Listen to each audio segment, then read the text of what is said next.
Okay, good. Well, welcome everyone to the council meeting of March the 7th. My name is Joe Lamb, Councillor Joe Lamb. I'll be chairing today's meeting. With us at the council table is Councillor Nash and Councillor Bray. And joining us on Zoom is Councillor Woods and Mayor Comrie. I think there are about 10 other people or so on Zoom, and there's one spectator. Well, our fire chief is in the hall here, so he's not a spectator. Our fire chief's here, so, and our CAO, of course, is here. So that's the people that are present. I'll ask now for everyone to stand if you can, and for our national anthem. Thank you.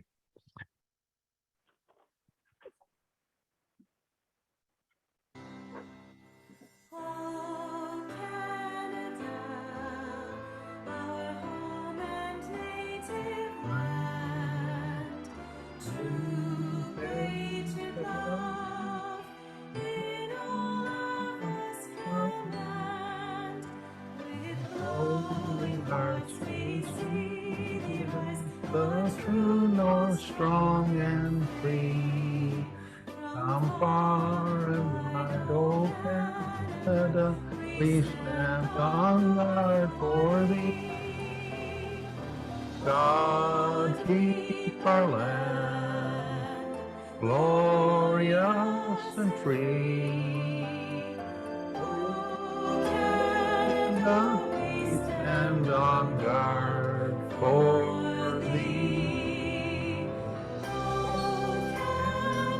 we stand on God for thee.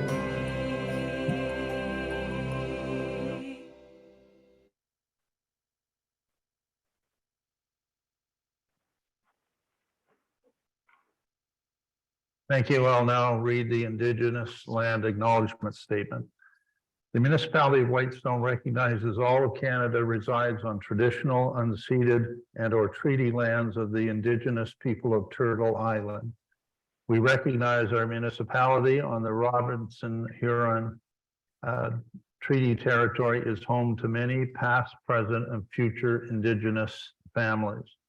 This acknowledgement of the land is a declaration of our commitment and collective responsibility to reconcile the past and to honor and value the culture, history, and relationships we have with one another.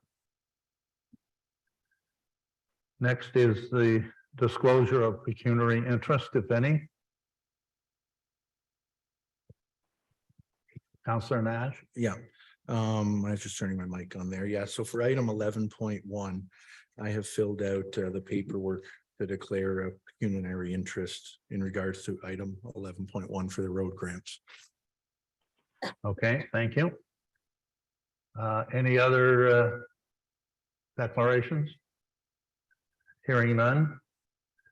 I need a motion, please, to approve the agenda.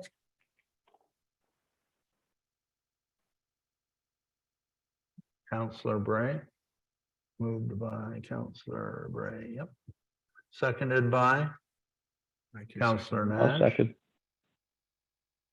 Whereas the members of the council have been presented with an agenda for this meeting, be it resolved that the agenda for this meeting be adopted as presented. All those in favor? Can't see you, Brian, so I asked. Brian, I assume if you're against anything, you'll speak up. I can see Mayor Comrie, so okay, thank you. Carried. Okay, presentations and delegations. We have two of them this evening. The first one is from Harold Elston, which is a report of the Integrity Commissioner. Harold was our Integrity Commissioner for, I don't know, Harold, 3 or 4 years, I would think anyway. And he has resigned last year, and we have a new Integrity Commissioner, but he has his report for the work that he has done. So Harold, I'll pass it off to you, please. Thank you, Mr. Chair, and good evening, Your Worship, members of council, staff. It's very good to see everybody again, even though we're doing it virtually here. Thanks for accommodating me, and I guess this is sort of my final act as your integrity commissioner. You have my letter, so I don't, sort of propose to spend a lot of time working through what I did. I had 4 requests for advice during my stint, and I think it was close to 4 years. And I undertook 4 inquiries, and I've listed the sort of nature of those inquiries for everybody there. I might just take a minute to say, we all grappled with some important issues. I know you have some big projects in the community that people felt passionately about. But I was so impressed over the course of my term with you folks at the way you were all able to accept the things that I said and the recommendations I made, but were able to move forward. And it really struck me that everybody on council, the public, and staff were always working to in the public interest and to enhance the beautiful spot that you folks call home. And I hope everybody understands that my retirement was really just a function of having too much on my plate. I still have a little law practice going, and I think I was up to about 40 municipalities where I was the integrity commissioner. And I just found, it was just too much work for me, but also I wasn't able to deliver my reports or give advice in a timely fashion. I was always behind, and I didn't think it was fair to keep it up. So I've sort of retained a handful of places that I have a long association with, and so it was certainly no reflection on my time in Whitestone. I really enjoyed working with everybody there. I know you have some new members of council, so to those folks, welcome. And I know that you're in good hands with John and Megan and the folks at Aird & Berlis. Just a great bunch of people, great lawyers, and have a very special practice in integrity commissioner work. So I know you'll be in good hands there. And as I say, it was my pleasure to work with you folks over the last 4 years. Thank you very much.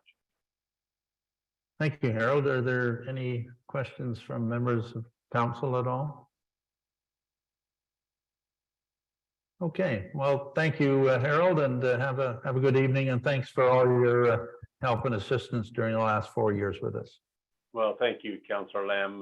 Good night, everybody. Okay, good night. Our second delegation tonight is Linda West from the Rotary Club of Parry Sound and the annual 3-pitch event, which we've contributed to the last 2 or 3 years, I think at least. So Linda, I can see you. You have the floor. Unmute yourself, Linda. Thank you, Mayor Cormier, councillors and staff. It's a pleasure to be with you remotely tonight. Anyhow, we're sure are enjoying the sun and that. So Rotary has had an extremely successful year. We have, as usual, responded to all of the community needs. And this year there has been a very important international need, that of the Ukrainians, which we jumped in with the leadership along with the Habitat for Humanity and also the Kinsman Club to support now approximately 80 people who are still living in the Parry Sound area, including one family out your way. And that, so you probably have my PowerPoint. We do. And so the first slide, we respond to identified needs. There's a process. Rotary takes strategic planning fairly seriously. And we have a strategic plan. And when we add things like the grocery program, which delivered groceries all through the pandemic and now is delivering groceries to shut-ins, keeping them out of long-term care. And it's a process that is seriously undertaken.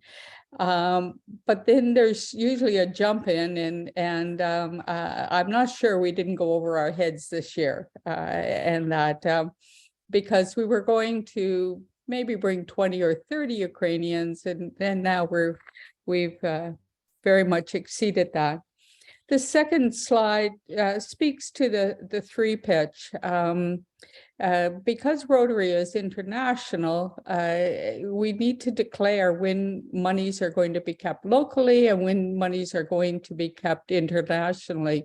So like with the Ukrainian project, where we had monies locally, we also spearheaded monies going to Ukraine directly into Mykolaiv, which is right on the front. We've never lost Mykolaiv, but it's been on the war front, and we helped equip ORs and a generator for one of their bomb shelters, and that we didn't donate at all, but we did the paperwork and got the monies to them from the district of $80,000 US. But the monies from the three pitch is completely local, and 20,000 of it goes to cancer care. And the cancer care focus is to keeping keeping the ability to treat cancer here, providing either lab services or chemotherapy services has been the focus. So the next page shows that we've really grown in the kinds and styles of fundraisers. All of these, once again, are local fundraisers. The Christmas Turkey Hamper project has become a very big success, with raising in excess of 10,000 this year, not only for the 100 families that receive a turkey dinner with all the fixings and enough to feed 6, but also this year it became a day-long program where they had breakfast, lunch, and supper in their package. And the remainders after the costs, everything was paid for, becomes the ability for the Salvation Army to serve people in January and February when donations don't come in as well. But we work very hard and fundraise in a variety of ways. And a few of you may have been at our weekend event where the Ukrainians demonstrated their culture, food, and music and history. It was a sold-out event. In fact, we could have sold another 25 or 50 places. So we had 175 people attend. The next page shows this word map, only because it's really, really hard to say all of the things that Rotary does. For example, closing the gap could be anything from a wheelchair or walker or dentures or glasses for individuals that can't make the co-payments on them. The Drop is a youth program. We do bingo. We're just dedicating $25,000 right now to the pool. And we support the cadets and English lessons and the library. a multitude of children's projects and the cadets, etc., hockey. So this last year, we spent 147,570. An accountant wrote out this number, right? Anyhow, we have spent almost 150,000 locally in and amongst all of these programs since last July. So we never stopped any one of our projects, not during the pandemic and not during, well, the pandemic stopped a few things that couldn't occur because of people being shut in. But Rotary ourselves never stopped anything during the pandemic when we did those other services, nor when we did the Ukrainians. We made sure that all of our programs that were designed to serve local people, stayed going in that. The cool thing about the Ukrainians is, for the most part, they settled very, very well. And after a month and a half, they almost are on their own. And that we have monthly meetings to go over things Canadian, like our healthcare system, our tax system, or how to get a car, how to drive, those kinds of things. So we regularly go over group lessons for them. But most of them, after a month and a half, are on their own. The families that don't settle and can't be independent at that stage tend to be larger and tend to have babies involved. So mom can't work. So there's only one breadwinner and that. And or they have health problems in the mix. As you can imagine, during the war, there was interruptions in being able to get dental care and health care, and one of the children has unfortunately got cancer. So there, you don't bring that many people without having some issues amongst them. And the next slide shows the Healthy Smiles program. It's just an example of the programs that we connect them to. So the monies that we've had, which is now reaching close to 60,000 on Ukrainians, doesn't meet all their needs by any means. We connect them to all the government programs. And I must say that the monies in kind have been much, much more important to us from the point of view, we're now on our 5th house that has been donated. So people have donated free of charge. Sometimes we've had to do a lot of repairs to fix the house up, homes, but they've supported us with transportation and furniture. We haven't hardly bought a stick of furniture, a couple of fridges, a couple of beds, but all the furniture and supplies have been donated. We love our volunteers. There's volunteers in behind our programs. We love people who join Rotary that help do the management of all of our projects, but the volunteers come and some of them stay with us a very long time as friends of Rotary. So there's lots of good reasons to join Rotary, and on our website, rotaryparrysound.org, there's a join button. So anyone who's interested in joining us, and you don't even have to travel into the meetings now, thanks to Zoom. Zoom has really changed the world, but there's a lot of fellowship fun and that along with getting lots of really good things accomplished. So back to the 3-pitch, it's on June 16th and 17th. The website is now up so that captains can sign up their teams, and $20,000 will stay for local cancer. And the additional monies help us run our local programs in that. If we fundraise in greater amounts than 50,000, we move up that 20,000 so that they get about 40% of what we earn goes to the District Health Center for cancer care. And I thank you for your time. And I'm wondering if there's any questions. Yeah, thank you, Linda. Just as a bit of a preamble, you, I think, have a request in for a donation to the three-pitch tournament, and Right.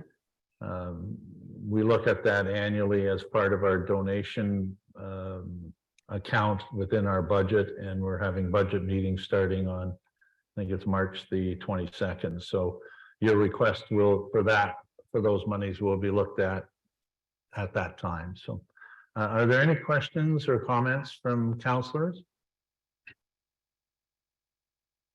Seeing none in the room,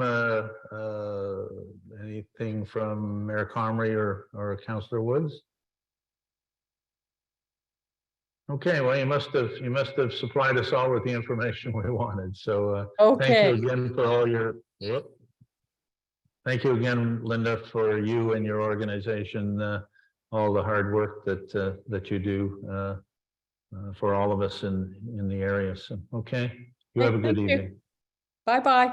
Bye Much bye now. appreciated. Bye-bye. Okay, we have a couple of motions coming out of the delegations. So I'm looking for a mover and seconder for the following matters arising. 4.1, Harold Elston reported the Integrity Commissioner that the Council of the Municipality of Whitestone received for information the report of the Integrity Commissioner 2019 to 2022 from Harold Elston, former Integrity Commissioner for the Municipality of Whitestone. I need a mover and seconder. I'll move, Councillor Woods. Councillor Woods moves. Seconder. Councillor Bray. All those in favor? That's carried.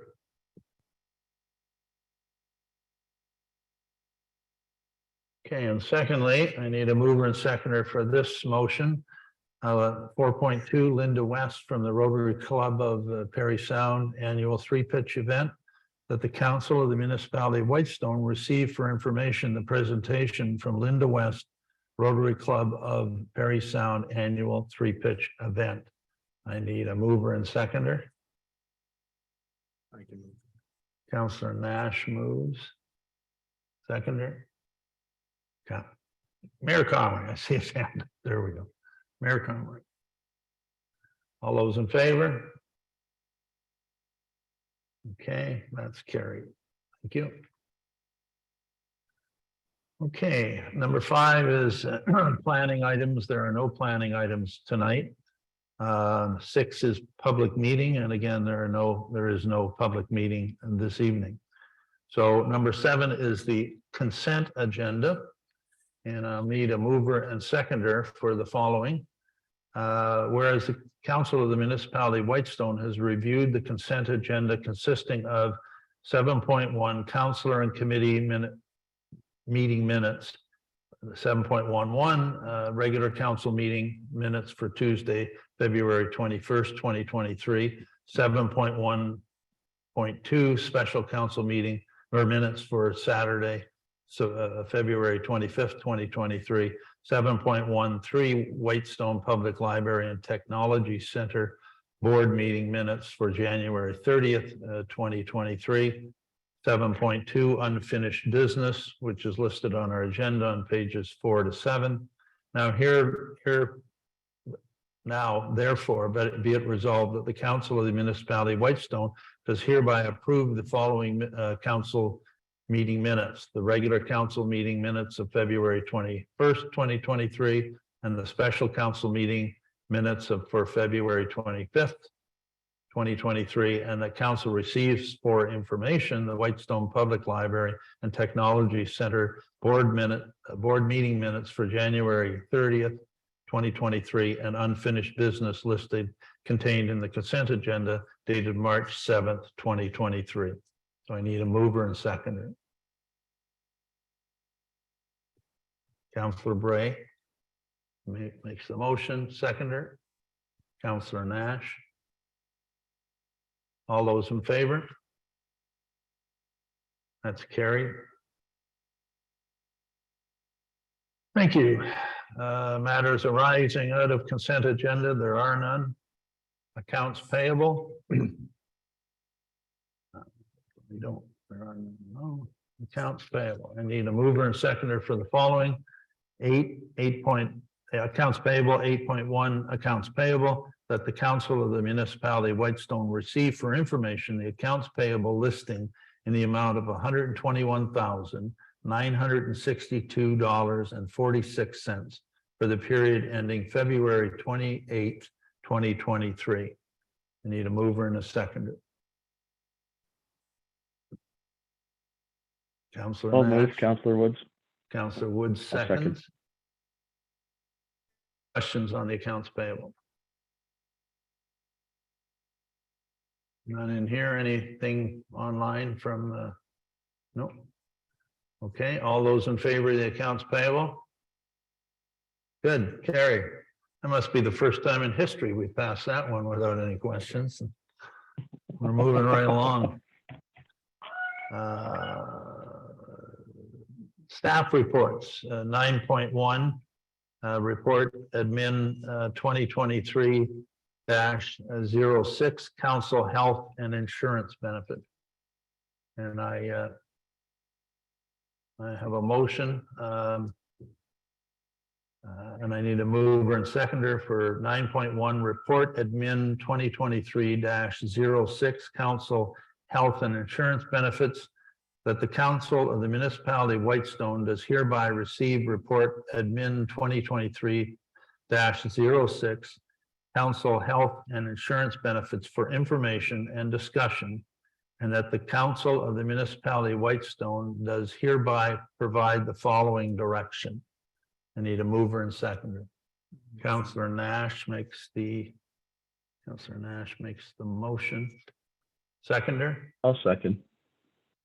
Counselor Woods. I'll second. seconds. Discussion. You can feel right if there's anything. That's okay. Yeah, any comments, questions? Counselor Nash. Yeah, I just have a few questions and comments. I first off thank staff for going through and doing it looks like a bunch of research on other municipalities in the area.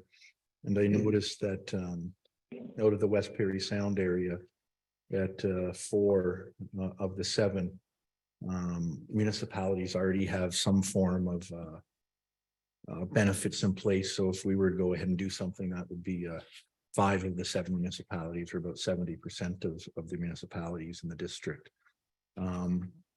Unfortunately, I know it would appear that the other municipalities, probably for privacy, weren't able to provide us with the details of them, but it's nice to know that our other municipalities have it.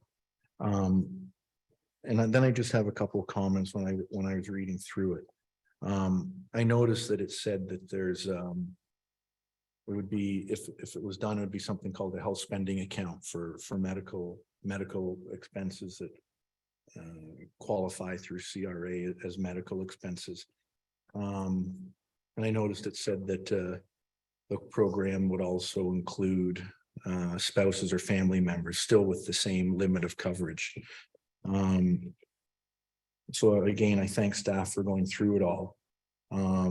I have a couple other comments after, but I'll see if anybody else wants to say anything at this point first, if I might.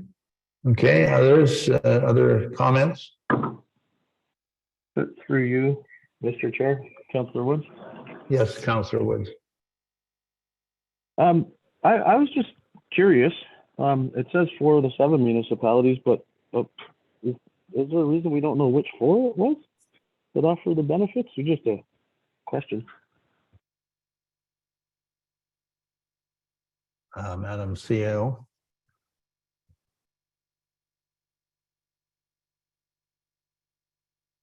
Thank you, Mr. Mayor. Mr. Deputy Mayor, I believe it's Carling McDougall, Archipelago, and Seguin.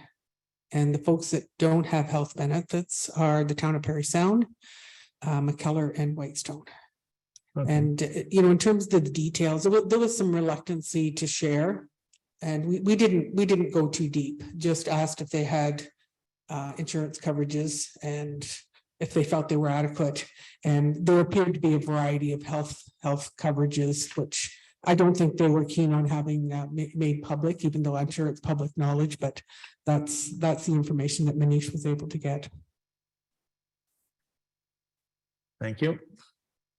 Other questions or comments?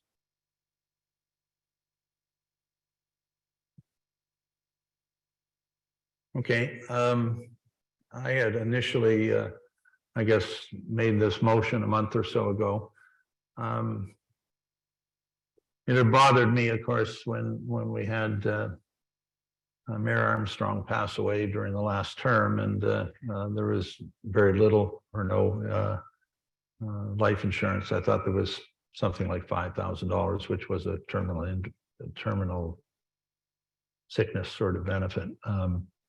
But and that was part of my concern, and also a counselor like Counselor Woods, who's younger and does not have benefits for him or his child. So that was the reason I brought it up. I guess the idea of council benefits, I don't think is foreign to this neck of the woods.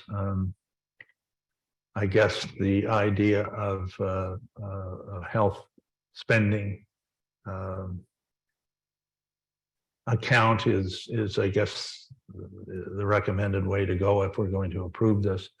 I still have a concern with respect to life insurance. If anyone on council wanted to go out, for instance, and purchase a term life insurance or a life insurance policy while they're on council, and they had some premium attached to that perhaps that would be eligible for inclusion in, not in addition to any spending account, but as part of the amount. So those would be my comments if we're to proceed. But I guess what is the wish of the council?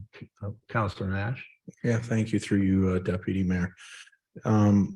Yeah, I think you make a good point on the life insurance. And I think, unfortunately, seeing what happened to the past mayor, I think is kind of a big eye opening, right? For everybody that puts their time in for something like this. And I've done a little bit of research when I was looking for some other stuff. And I know the only one I was able to find, I'll call it online, was one for a close municipality. It was Muskoka Lakes, and they have something similar to what I think we're proposing here. They have a health spending account, and they use $4,000 for each member to be directed towards health benefits provided. So I do think we should do something. I also noticed that there was coverage in, just let me flip back to it.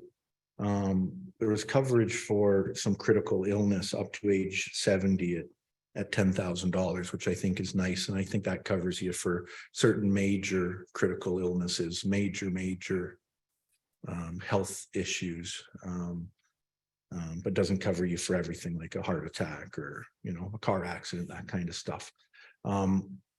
Seeing that this was on, I had drafted up what I thought might be the ending motion. I can read it out, and I made copies and can pass them out to everybody if it might help. Sure, the ones on, why don't you read it out, because Councillor Woods and the mayor are not I'll here, read it out, obviously. and then I can pass them down. So How many are there? what I might propose, if the majority of council is interested in it, would be, and I'll read it out. And the first two sentences are the same as what you've already read out in the past, Deputy Mayor, that the council of the municipality of Whitestone does hereby receive report admin 2023-6 council health and insurance benefits for information and discussion. And that the council of the municipality of Whitestone does hereby provide the following direction. That effective March 7th, 2023, that staff set up health spending accounts with the benefits provider for each council member, including their dependents, if any, with an annual benefit amount of $4,000 per year per council member, inclusive of dependents, and that the staff update the critical insurance coverage from the current amount, $10,000, typo there, to $20,000 per council member, and that if a member of council wishes to use a portion of the health spending account annual value towards life insurance premiums, they may do so by providing the premium cost to the treasurer, and it should say / clerk.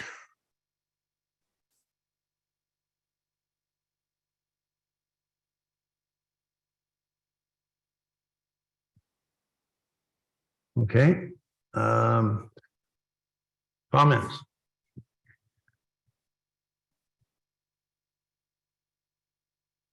Mr. Mayor, I think. I guess this is basically, if I read it correctly, our CEO, do you want to? Oh, I'm sorry, George. I'm sorry, Mr. Mayor. I think you need sorry. a second. You have to unmute yourself, George. I am, I believe. Can you We not- can't hear you.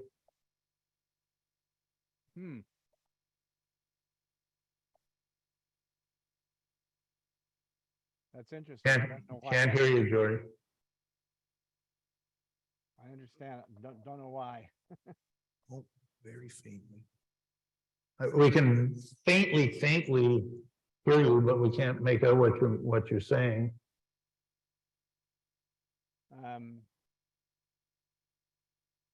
Is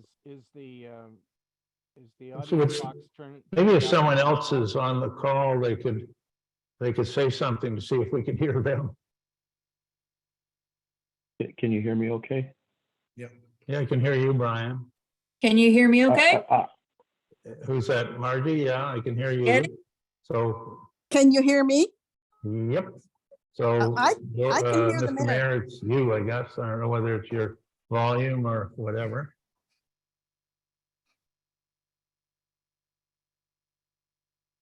Can't hear you. Can you try, Mr. Mayor, can you try to phone in perhaps?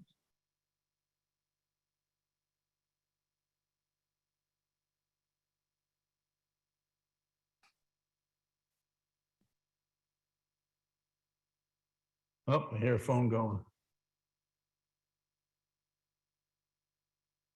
Hello? Hi, is the round knob on the audience box turned down too low? No, we can hear others, Mayor. We just can't hear you. We can hear others on Zoom, but there's sound, but we can't hear you. Because The other people on Zoom can hear me, it's just the people in the room that can't hear me, I think. That's odd because we can hear Councillor Woods and heard Margie. But we can hear you on the phone now, so I think. Yeah, why don't we put it near my mic here and then people ought to get it at home, I guess, so. Yep, Can you hear it? Because I can call in. well, we can hear you in the room right now. All I was trying to say to you Initially, it was, I think you need a seconder, Mr. Chair. Oh, yeah, okay. Councilor Nash's. Yeah, he just, yeah, if he's introducing that as a motion, you're right. So, which you are, you're introducing that as a motion. Okay, so if I could ask for a seconder of the motion, please. Well, I can second it certainly for discussion purposes. And then I did have a question, and the question was to our CAO. It wasn't clear to me from reading the proposal material that we could in fact do what Councillor Nash is suggesting. Are you satisfied that we can do, this is one of the things that the plan supports? What he's suggesting? The council can certainly choose any health benefit amount and make it part of the budget. In terms of the critical illness coverage, all the documentation I have seen is an upset limit of $10,000, but that's not to say that 20,000 isn't available. I certainly have to check with our insurance folks. And with regard to the insurance premiums, again, that would have to be Outside. established outside of the health benefit spending account, and we would have to let our provider know that what the limit of the health spending account is based on the insurance premiums. I just don't know. I'm assuming we can do it, but it would certainly take some effort to get this in place.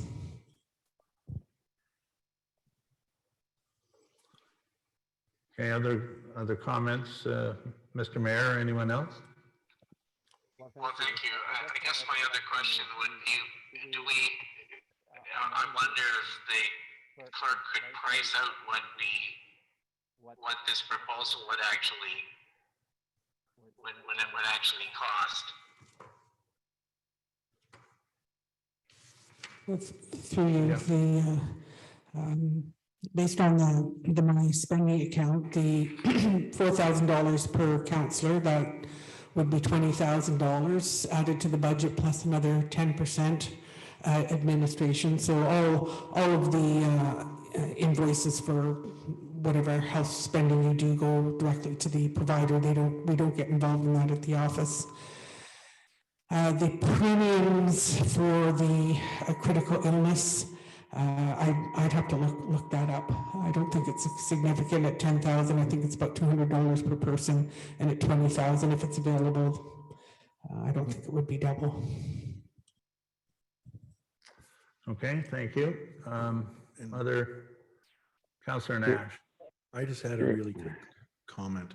The only reason that I'd suggested the critical illness go up was because of what had happened to Mayor Armstrong under past council. And I looked at it and said I was just bringing that number back up in line to more of the pay scale of a kind of a year salary. I was just trying to bring it up in line from what it would have been from a number of years ago. So that's where that came from.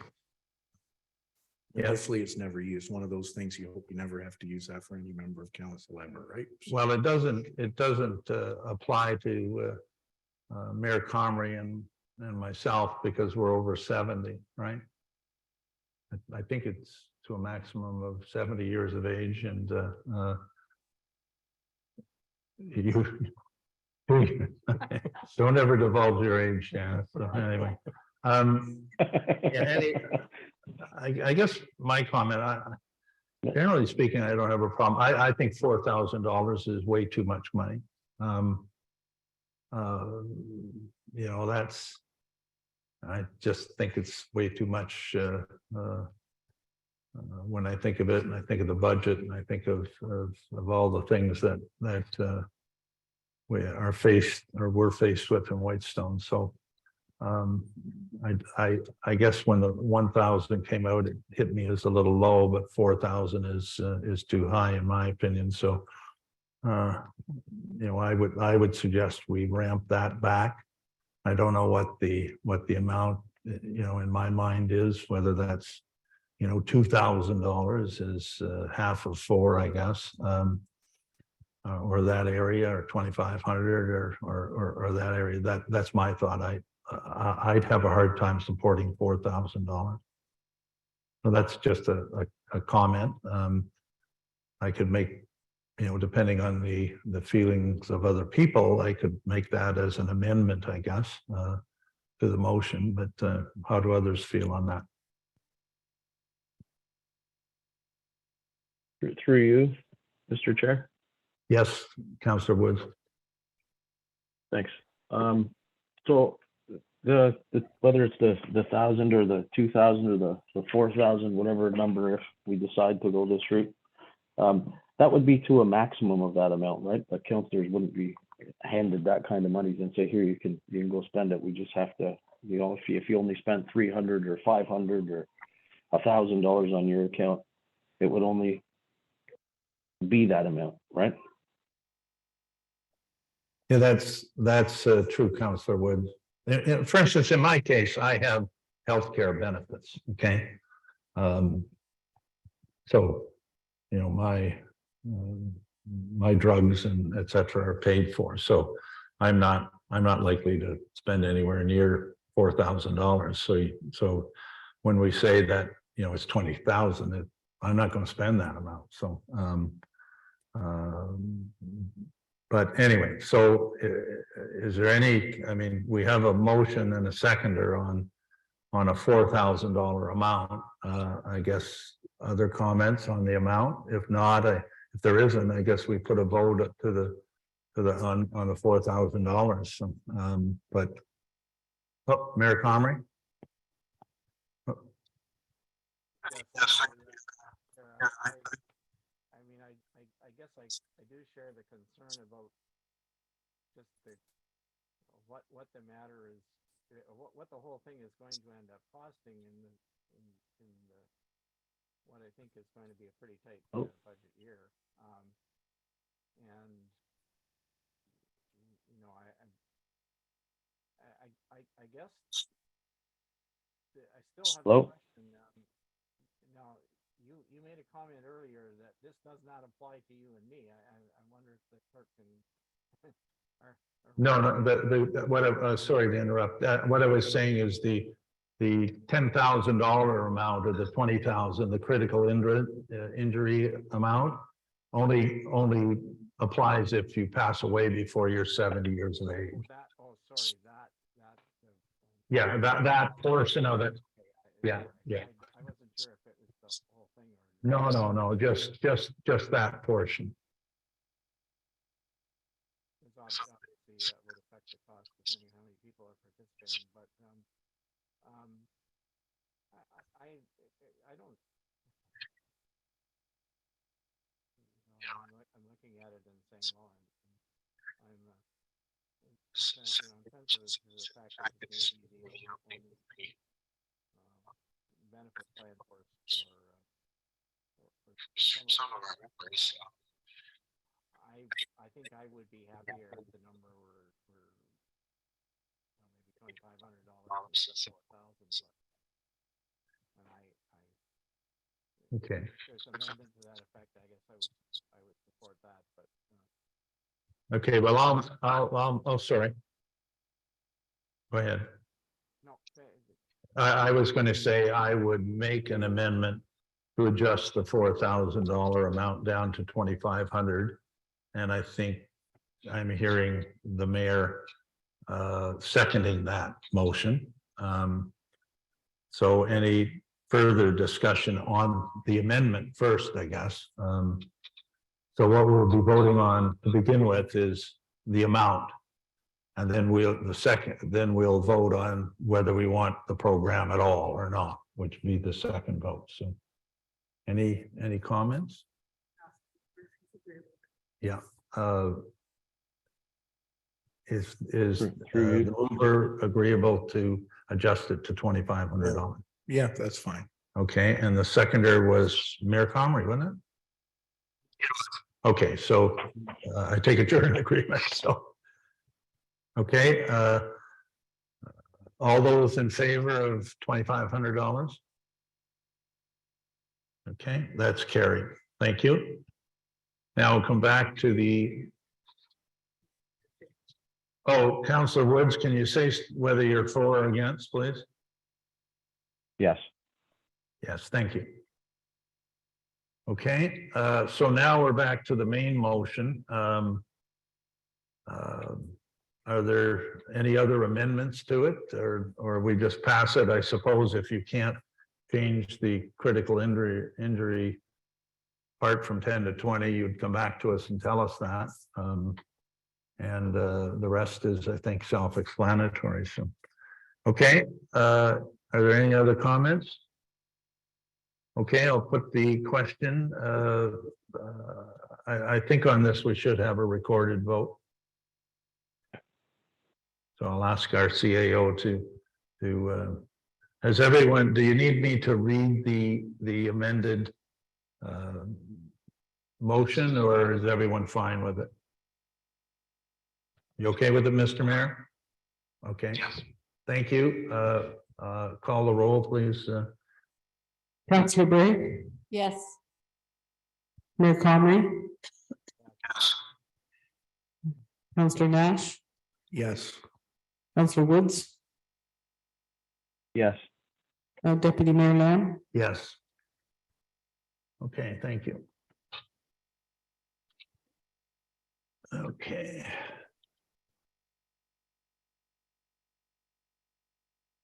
Next on the agenda. Mr. Chair, I'm gonna try. Okay. Okay. Okay, we'll wait just a minute for you to come in. Thanks. Okay.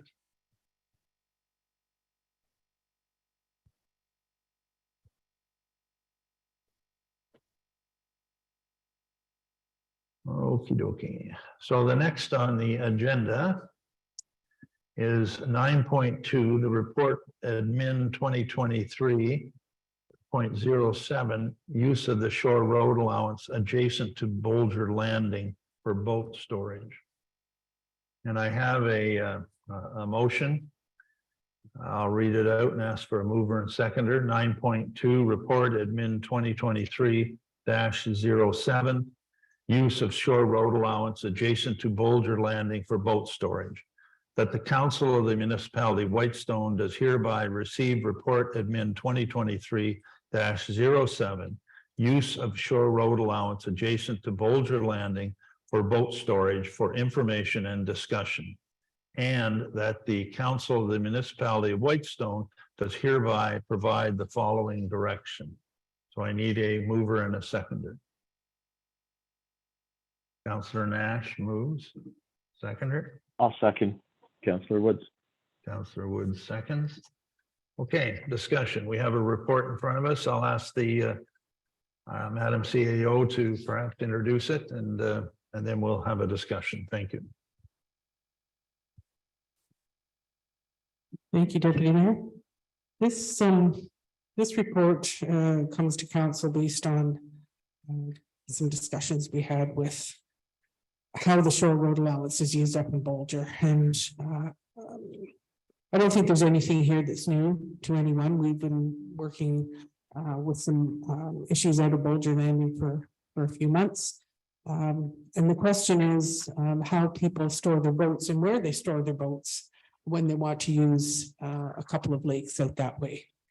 I've provided a little bit of history, which with some help from John Jackson from a report that he had and provided some pictures, some mapping and some pictures. So council can see very easily that this is a practice. This is what people do. The boats are pulled up on the shore. There was a complaint that there was a lot of tree cutting going on in order to accommodate boats. I know that our CBO, when he was out there and took these pictures, didn't see a great deal of evidence, although it's possible the tree was cut down here and there to accommodate. And there's various the CBO wouldn't call them structures, but there's various what I might call a structure that winches and little ramps, and you can see that there's at least one storage box. I know that I had a picture of another storage box, but I just showed you one. So you can see where the boats are out there, and I know when he was out there, he counted 50 or so, and I don't think that would be a surprise to anyone that is out in Bolger.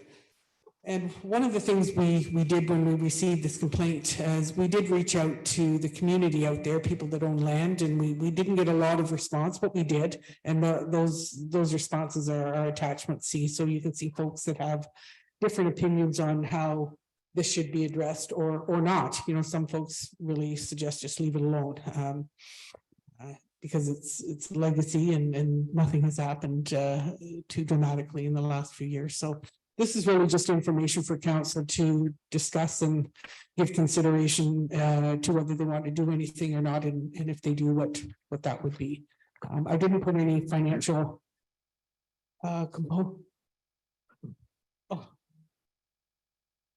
components to that, simply because I didn't understand what council may or may want to do. I think the only cost would be if there's going to be some enforcement, and then we would have to cost that out. But that's what I have to offer. Just really some information and some pictures for you to consider.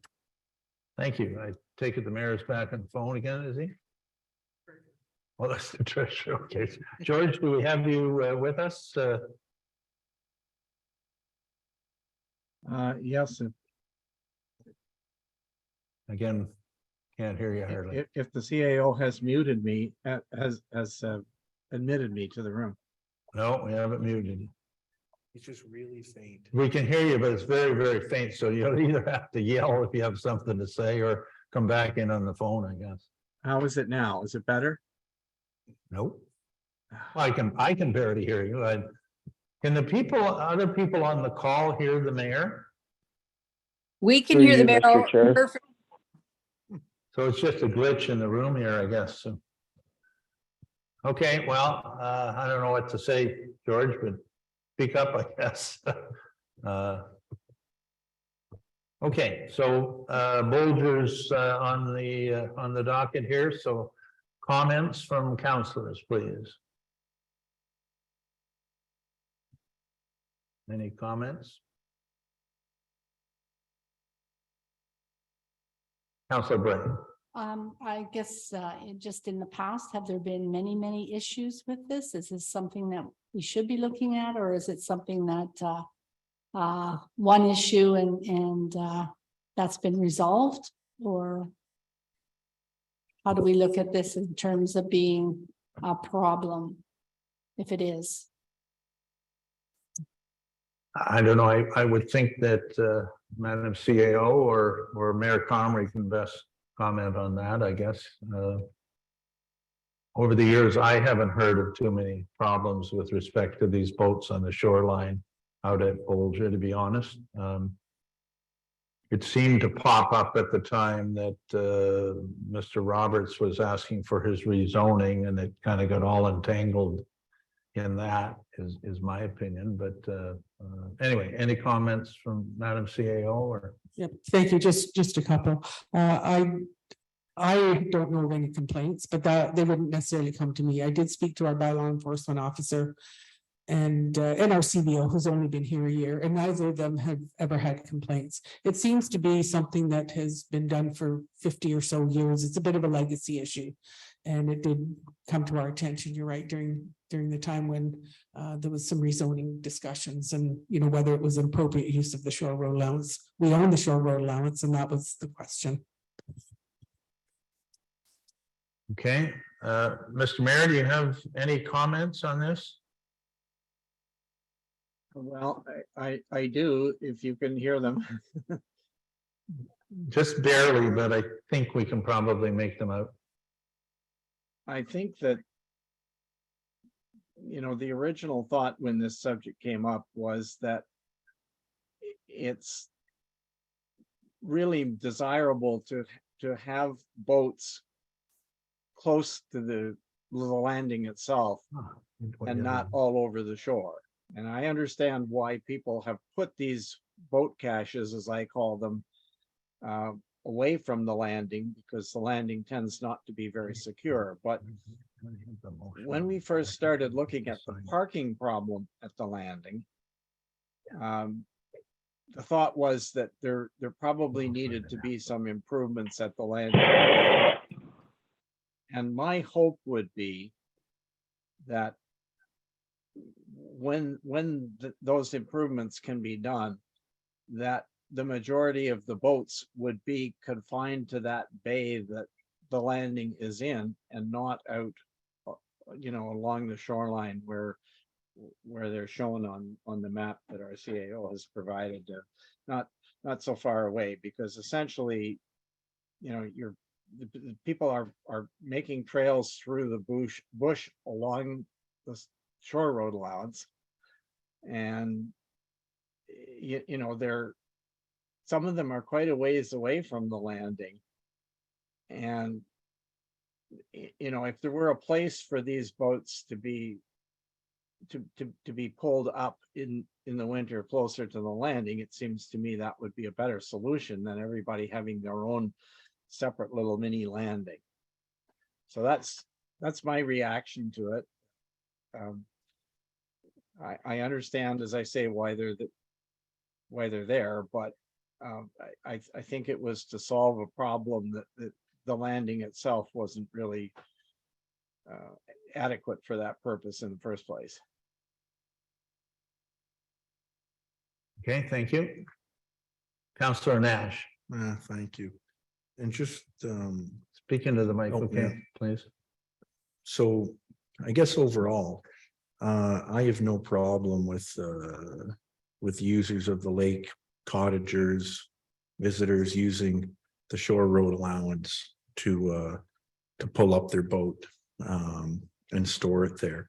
But I think one thing I want to talk to is I think, I've been on a couple other committees for a couple other things, and I think we have to look at these boat launches from a very general point of view sometimes, so that we're doing things similar for all boat launches or all landing areas. So I'd say if somebody's allowed to pull up a boat on Bolger, for example, or Lake Wawashkesh, they should be allowed to on Whitestone or Snakeskin. So I think we have to look at this one step back a little bit and say, what do we want to do as council overall for the boat or for the boat launch areas? Do we want to allow people to park boats? And I think in many cases we do. And I think Bolger has a little bit of history added to that in the case of it used to only be accessible from the train tracks. That was for years. And then over time, the hydro corridor came in, and work over time created Semicoca Trail, which created a boat launch. And each year that gets a little busier. And as the mayor said, people go in and have cut some trees down, have expanded the landing area. And just when I look at page 61, I don't know if the other councilors have it up, but I can see there's like a red highlight of the shore road allowance. And there's one point that almost looks like the tip of a mountain in the middle of the lake. And there's a bunch of boats that would be stored to the right-hand side of that, which I'm going to call hundreds of meters away from the landing. And I think that's what the mayor's speaking to. I know there's some docks over there. And in principle, I have no problems at all with people pulling their boats up, using it for a storage area. I do think we do have to consider, though, from a liability point of view, partly, and for other landings, do we want to allow docks there? There's one picture on page 63. I think it's a red structure, which looks like a storage unit. And the bottom two pictures on page 63, you can kind of see where the boats have been pulled up, and underneath them, you can kind of see these little ski lifts, I'll call it, or railway tracks.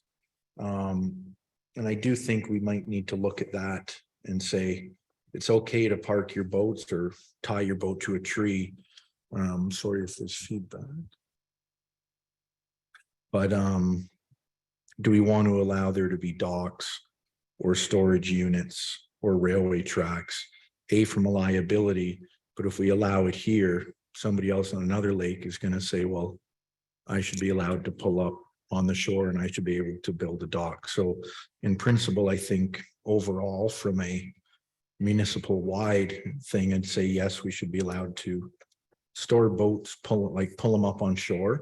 We might want to consider if we allow boats to be stored over the winter time.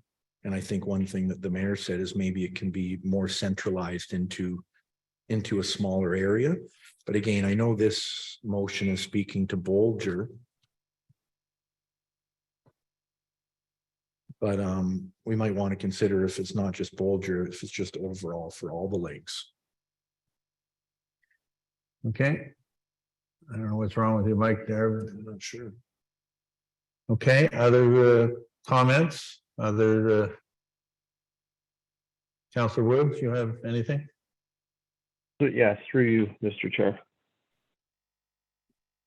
I talked to a few people about this, and I mean, I'm sure everybody knows if you've ever listened during council meetings and the discussions about anything around Black Lake and Bolger. I do go out there.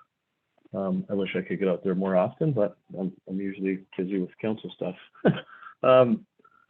When I went out last year to take a look, there was, I counted, there's about 40 boats there. That was at the end of the season. I don't have a huge issue with it, but I do agree with what Councillor Nash is saying.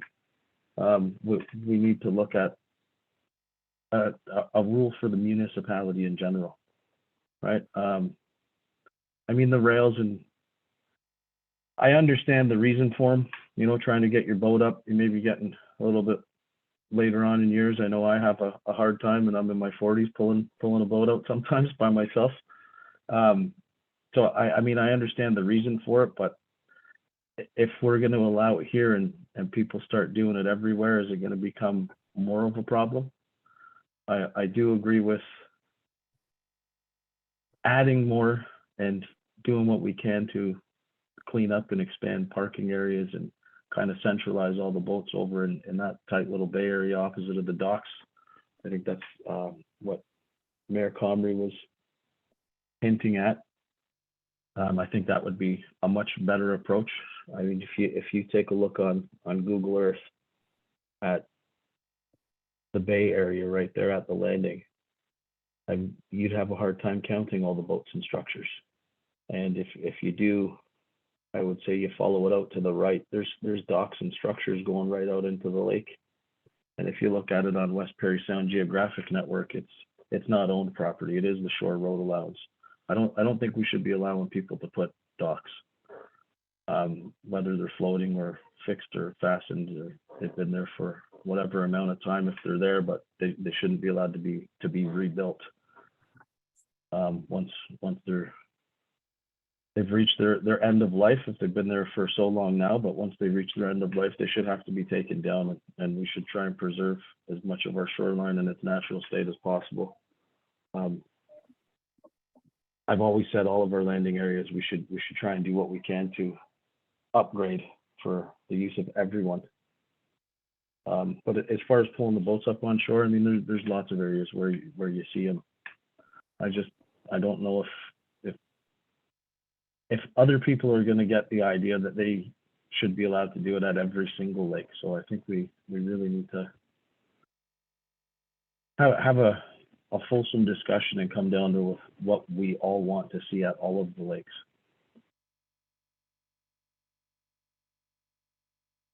Okay, thank you. I guess my feeling a bit is this is kind of like a solution looking for a problem. People have been pulling boats up on shore for 50 years or longer. It's never really been an issue that's ever come to council that I can remember in my 15 years. There's nothing that's been said that really I disagree with. I think boats should be allowed to be pulled up on shore and continue to have that practice. And I think that's the consensus, if I read council, of what they're saying. I really don't have a big issue if someone needs some sort of winch or whatever to assist them pulling a boat out. As a 70-year-old, it's a heck of a lot harder to pull a boat out than it is as a 35-year-old. But I think what it comes down to is, you know, how greatly that lift becomes embellished, right? So someone puts a little ramp in, someone then puts a bigger ramp in, then they, you know, and I think the same goes with a storage thing. I see in here a picture of a little or a red storage container, right? I don't know how big it is. It looks fairly big to me. So the next person comes along, they makes a 4x4 one, and then a 5x5, and then pretty soon you get 10x12 structures that don't allow, that don't need a building permit, but no one's stopping them. So I guess in terms of my feelings, I don't think there shouldn't be any docks at all allowed. Because first of all, if you put a dock in, you'd require a permit, and you can't get a permit when you don't own the land like that. So there are no docks. I guess the only concern, I don't have a big problem with a little winch of some sort to help people put the boats up. I do have a problem with bigger storage units, so I can put my motor in and my paddles and my whatever else, my life jackets and all that kind of stuff on shore. A little bit of an issue. Is it a hill to die on? I don't think so. I also think that we should work with the association, the Magneto Pioneer Association, to clean up any old derelict boats that may have been out there for years and not used, we can certainly work with them to post them or do whatever program to clean those up. So those are generally my thoughts. Again, I hear a consensus that boats will continue to be allowed on shore. I don't think this is a trailer issue. Is what we're being told tonight. We're not talking about trailers, so I'm not going to talk about that. But anyway, so I guess yes, the boats being stored as a direction to council or to the CAO. Is that a fair assumption? Number one, and then we can go on to other things. Is everyone in agreement that we'll continue to let boats be put on shore? I think everyone's nodding here. So if I don't hear anything, Mr. Chair. Okay, so everybody I think is good with that. So let's, and I think also we all should be in unison that we can't, that no docks be allowed, right? I think everyone in here is nodding that, so that's a second direction. So to me, there's only two things left, and there may be more. It's what about the idea of winches or railroad tracks or whatever in order to assist people to bring their tinny boat up, you know, when they go away for a weekend or a week or whatever. So what's the feeling on that? And then the last piece will be about storage units. So let's deal with the tracks and that and the other first. So what's the will of council there? If I might, Mr. Mayor. Yes, Mr. Councillor Deputy Nash. Mayor, sorry. I'm just thinking out loud here. I agree on the first two items. I think if we were going to say no docks, maybe we can, again, I think we're talking about this not at Bolger, but everywhere, right? Yeah, that's true. But I think if there is a dock, I don't think at the same time it's appropriate for us to say you need that dock gone by March 15th, right? So maybe we can say, you know, give people a year or whatever to find different things, give some, I think maybe we should talk about a timeline on when we want that to be done. But as an idea for the storage areas, if there is a public landing, which we have, maybe there's a way that through the Lake Association, they might be able to put up, I'm just thinking out loud, a little structure of some sort, like one of those, like what we have at the dump, those steel containers.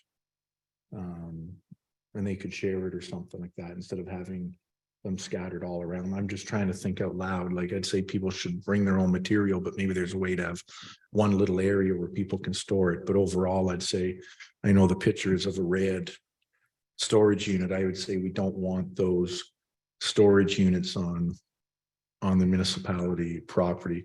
Somebody could break into them if they want. I don't know if they're locked or not, but I think, again, you don't want people having storage units around. And then just my take when it comes to the rails, if we were to allow it, you know, if somebody wants to have a winch and pull something up, I think that's fine. I do think we have to take some caution if these rails go into the lake by 5 or 10 or 15 feet or whatever, so they can slowly put their boat on it and pull it up. Because I know there's a number of those. I know we're affecting the lake bed. But again, do we want to allow this on a whole bunch of other lakes? I know it's very hard to get a boat in or out. But if there is some improvements at the, where would I say it, the landing area, I could be wrong, and maybe I'd ask Mr. Mayor, he might know. But I don't know if at Lake Wawashkesh, if there would be a lot of rail systems, or if it's been done in a way that people can fairly easy pull them up onto a shore area. So that might be another example that we can think to. Do you know, Mr. Mayor, sorry to put you on the spot, if there is a number of rail systems and stuff like that at Lake Wawashkesh, or have they done another method? Mr. Mayor? Well, yes, on as far as, no, remember, this is municipal property we're talking about. Private individuals do have marine railways. On Wawashkesh, they are significant structures, they're not structures, but they're significant sets of rollers, because typically you have to, you're raising the boat up to get, you know, maybe 10 feet to get it clear of the spring freshet, right? So there are some marine railways and that on private land. I don't believe there are any on municipal land or on crown land. And there are people who pull tin boats up on the shore and just leave them there, just tie them to a tree. Because they don't care if they get submerged, but you know, a more substantial or more valuable boat, you're not going to leave it there on a Wawashkesh. Yeah, no, thank you, Mr. Mayor. The reason, again, that, just so everybody knows, the reason that they are being left there at Folger is because it's such an ordeal to get them out across that trail without damaging them. You know, so it's a little bit of a different situation. What I was going to say, Mr. Chair, if I may, is I think what we're trying to do is to fill in this following direction. And what I'd like to suggest we do is, you know, defer this for further discussion with the Magnatowan Pioneers to see if we can come up with some better, you know, longer term solutions. And when I say defer it, I mean defer taking any action to prohibit something. I certainly agree that we want to prohibit docks and structures, but what we do with the things that are there for the moment, I think the consensus seemed to be that we could leave the situation as it is until we have a consensus around a better solution. And that's so that's kind of my suggestion. I don't know. I suppose we're trying to give direction to staff, but staff by and large, I don't think is going to spend a lot of time out there trying to enforce what it is people are doing. So we've got time to address this, I would suggest. So I guess my comment to that would be, as long as the discussion with the Magnatowan Pioneer Association is premised by no docks and that boats will be allowed, and, you know, the things that have been decided on by council, we don't want to go back and get a paper saying we want docks. You know, that's already, I think, the consensus of council, unless we've missed something enormous that that's not to be revisited. I guess what we're really discussing is you know, this idea of storage things and winches and pull-ups of boats and things like that. If someone wants to take on, Mr. Mayor, you've had some conversation with the group, but if we want to defer this till the group can weigh in on that kind of stuff, that's certainly okay by me, as long as it's okay by the mover and seconder. Maybe there is some sort of solution. There is, you can build, you know, there's all kinds of storage things you can build with little cubbies in them that people could put boats or motors in, I should say. And, you know, you rent the space from the association. And when you pull your boat up on shore, you take your motor off and put it in the little thing and lock it, and away you go. Or I'm sure there's umpteen other solutions to that sort of thing that would stop, you know, bigger and bigger storage areas going up on shore. So the winches, as I say, don't really bother me. But anyway, who was the mover and seconder? It was Councillor Nash and Councillor Woods. So the question is, do you want to defer this until some discussions are held with the Magnatowan Pioneer Association? Yeah, can I just ask a question? You certainly can. I guess I'm just trying to, I think having their involvement would help.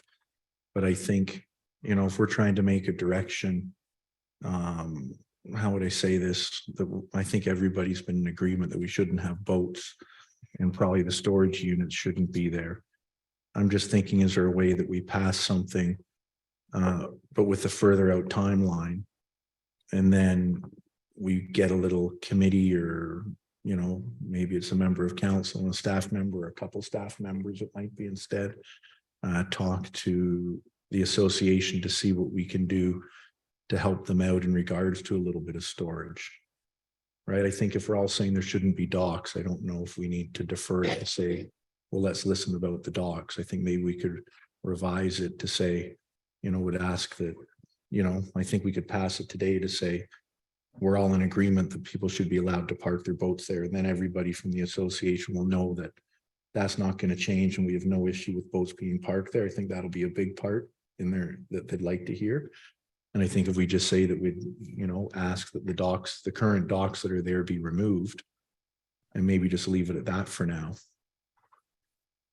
I'm not sure. Well, I think staff certainly has to be involved in any discussions with the MPA. So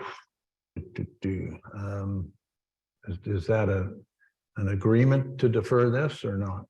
Yeah, if everybody else would like to defer it, I was just thinking maybe we could pass part of it. Well, from the boat part. I think there's a couple of things that I need to add. First of all, you know, other Boulder enforcement is an issue, right? Or the ability for us to enforce things out there are much more difficult than anywhere else in the municipality. We have to bear that in mind. And also, I think the MPA would have to bear in mind that I sense that council is saying that what applies to one lake, because we have shore road allowances all over the place in Whitestone. Whitestone Lake, I think, is the exception, but most other lakes have them. And so you can't have a policy for Boulder that does, you know, it will quickly get people say, well, what about my lake or my lake or my lake? And they're all the same. They're all shore road allowances. So what applies there in general has to apply throughout the municipality. And that's a general statement. There could be anomalies to that, but I think that has to be bared in mind. Yes, Councilor Yeah, Nash. so maybe if we defer it, and what we do would be to ask staff to bring back something so we can discuss all boat launches in general, right? Maybe that's what we do, but I have no problem with deferring it because I do agree with what everybody's saying here. We take things and then we take a mole and make it into a mountain, and you know, it has to apply to other places, but I don't think it has to be part of a discussion, in my opinion, of all the other boat launches, and it'll never get done. We're sitting here a year from now discussing them, so we got to get done what we can get done, which is Boulder first, and as long as they bear in mind that it will apply to other things, I think that would be my desire, but let's not overcomplicate it. So, any other feelings on this? The seconder, Brian, are you in agreement to defer it? Yeah, I just wanted to make one point. I don't think anybody's brought it up. I know we've all said we're okay with boats being left on shore. I think that's a good thing. That'll help some people out for sure. I would just like to add that we would also, as a municipality, assume no responsibility or liability for theft or damages to boats left on our shore allowances. I don't think anybody brought that up. That's a good point. Other than that, yeah, if we would like to defer this and have more of a discussion and get the Pioneers Association involved, I think that would be a good thing. Okay, I'll call the question. All those for deferral? Deferred, thank you. Next on our agenda, let me pull it up here. So this you can mark as deferred.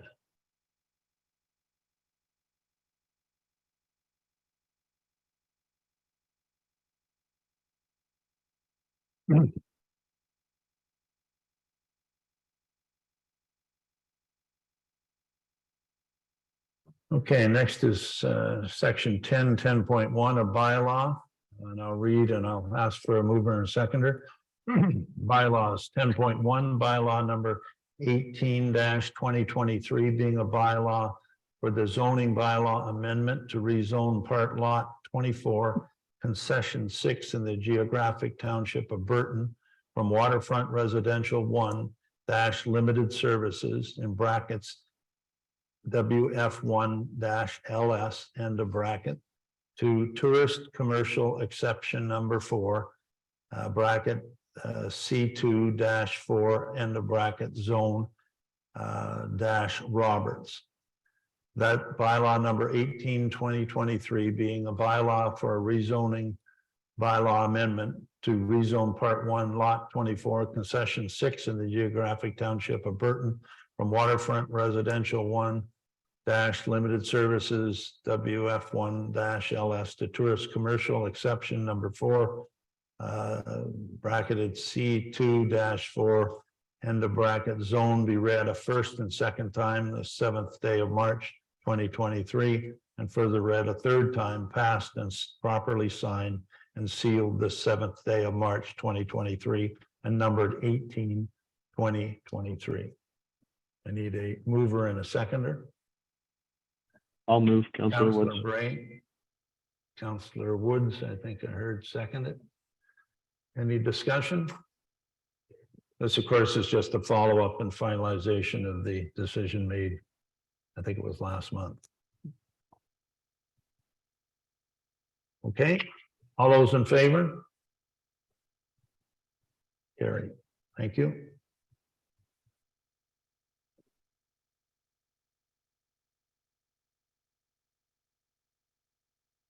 Business matters, 11.1, notice of motion, Councillor Nash.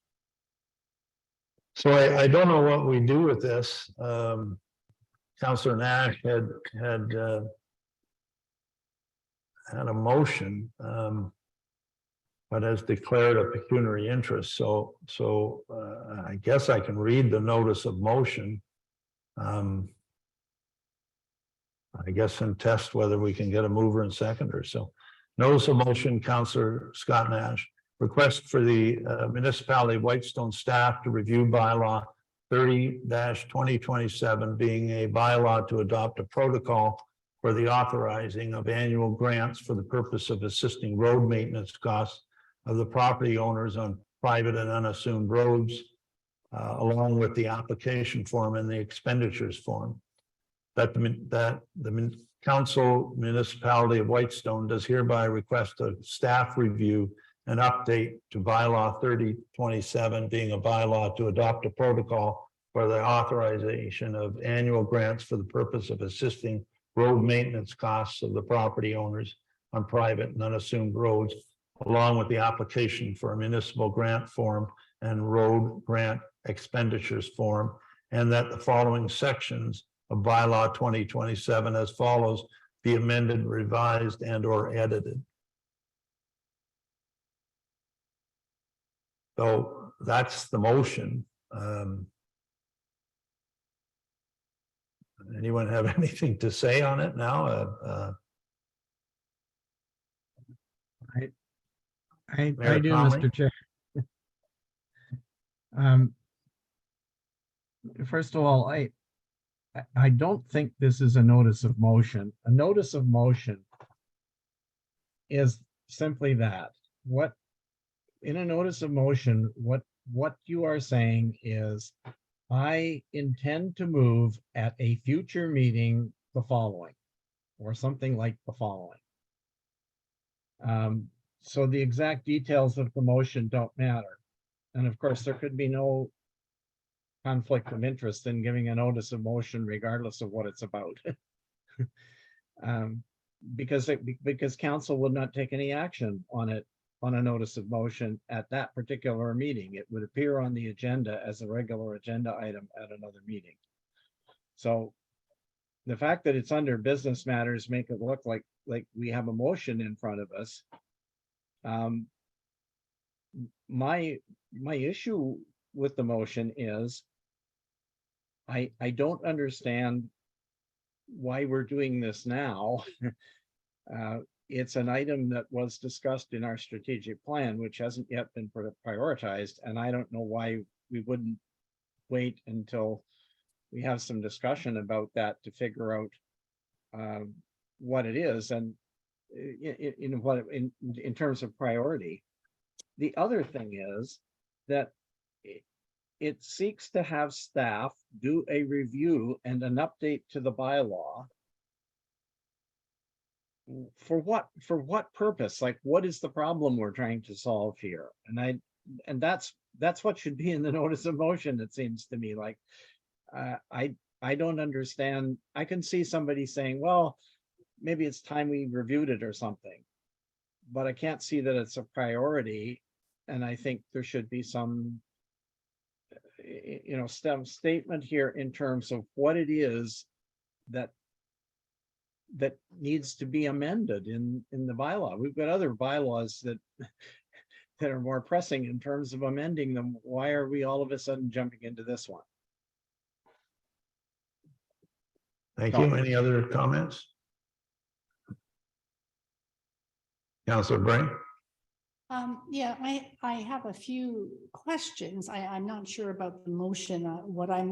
It is in our package, the road grant, and with all of the information around the the application and how it works. I do have a couple of questions, so I'm not sure whether we want to entertain questions now, or is the strategic plan the better place?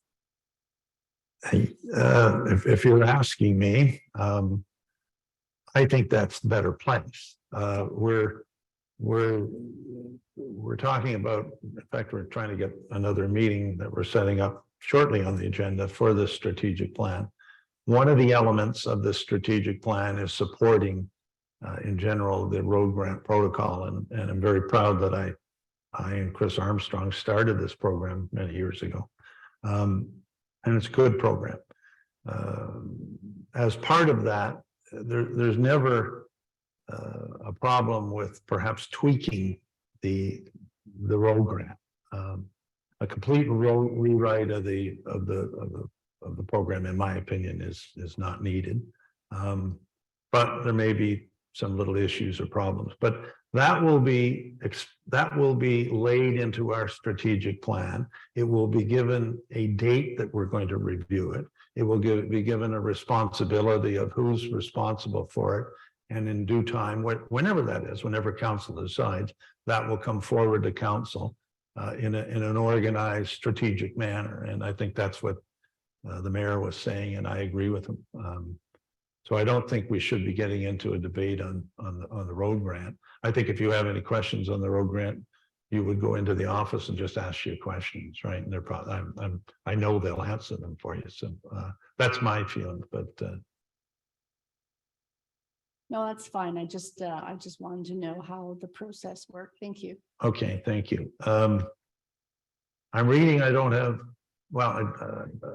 anything to do with a mover or seconder, and it may be even, this idea of I think we have aside from this, and I think this is going to die on the plate right now and go no further, but we seem to be having a bit of a problem with notice of motion, and I would ask the CAO to work with whoever, I don't know who, to clear this up, because this is the second time that notice of motion. I mean, Councillor Nash, in all fairness, is trying to do something and trying to bring forward that he would like the road grant reviewed, and he works on it and comes up with a motion and all that kind of stuff.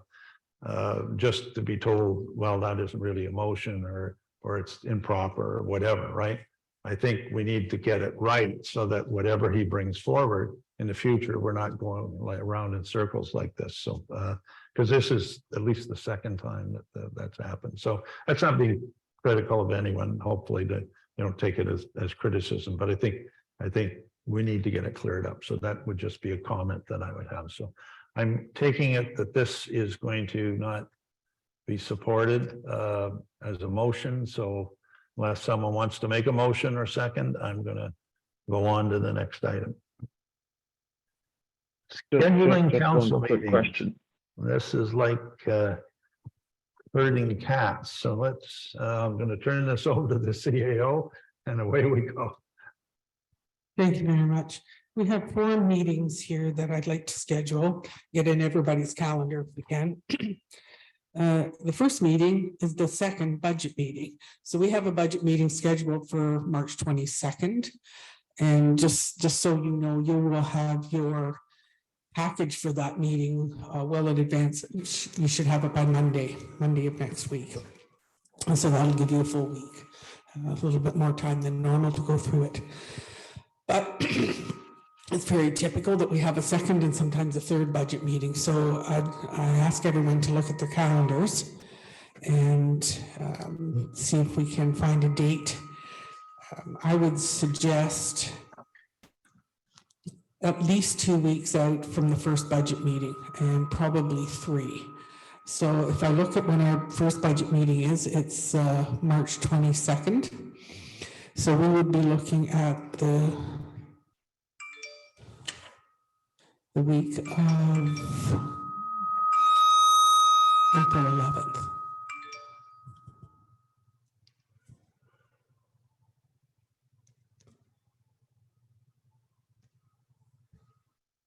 So the week of April 11th is in between.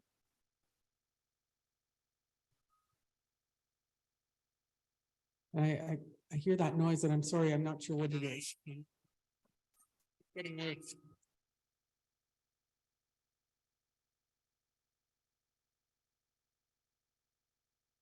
Okay. I'm good. I'll be brief. How does the week of April 11th look for everyone?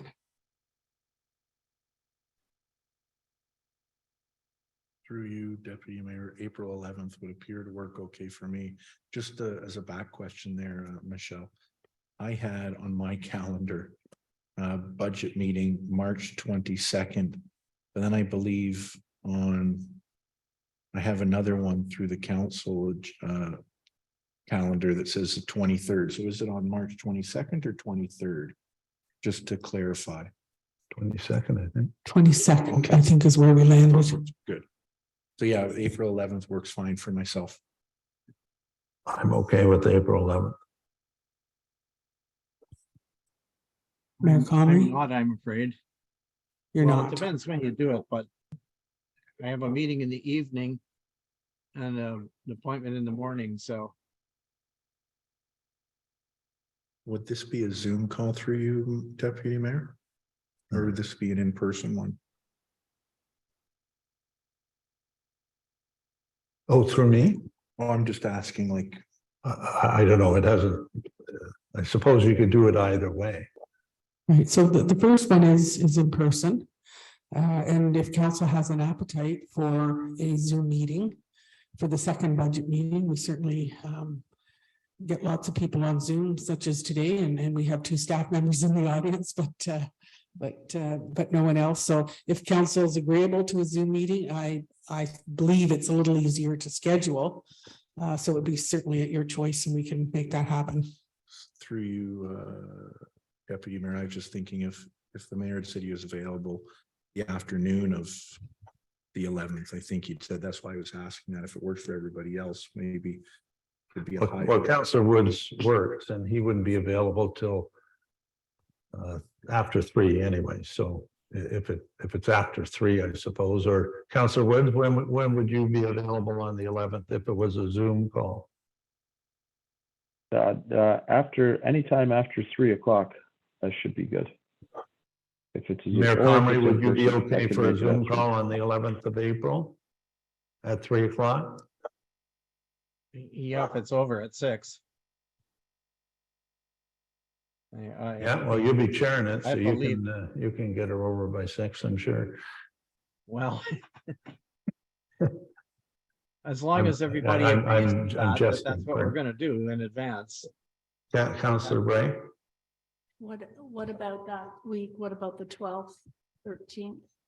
I have to be south for a medical appointment on the 13th. I suppose I could do the 12th. The 12th, my apologies. I just wanted to note the 12th would need to be Zoom because we have a rental in the community center from 12:30 to 4. And I have 2 medical appointments on the 12th, one in Kingston. Why don't we do the 11th at 3 o'clock? We're gonna keep going around and around. You're gonna be into the next week. Is everyone okay at 3 o'clock on the 11th? 11th Yep. of April. I'm just writing And it it's down. gonna be all Zoom, right? Not in, none. This will be Zoom, yeah, and this No in is the second budget meeting. Is This that- is the second budget meeting. Okay, We'll make sure that everybody gets. okay, This everyone's information. okay with that? If not, speak now or forever hold your peace. Okay, what's next? So here we have 3 to go. So the next meeting is strategic plan and action plan meeting, update meeting. And again, if council has the appetite for a Zoom meeting, I think we found that the last meeting we had a few folks on Zoom and only one person in the audience. So that is really just to finalize your work on the action plan. And I don't have any suggestions for that one. I would just, I had some timelines associated with the second budget meeting, but this one is, I'll leave to you for some ideas. Okay, ideas. You know, again, this is a pretty important document in my mind, and the sooner we can get at it, the better. But Through you, yes, Deputy Mayor. Councillor Nash. Could the strategic plan meeting and the next 2 meetings be combined into one meeting? I'm just wondering if I don't know how long you might think the closed session meeting might be.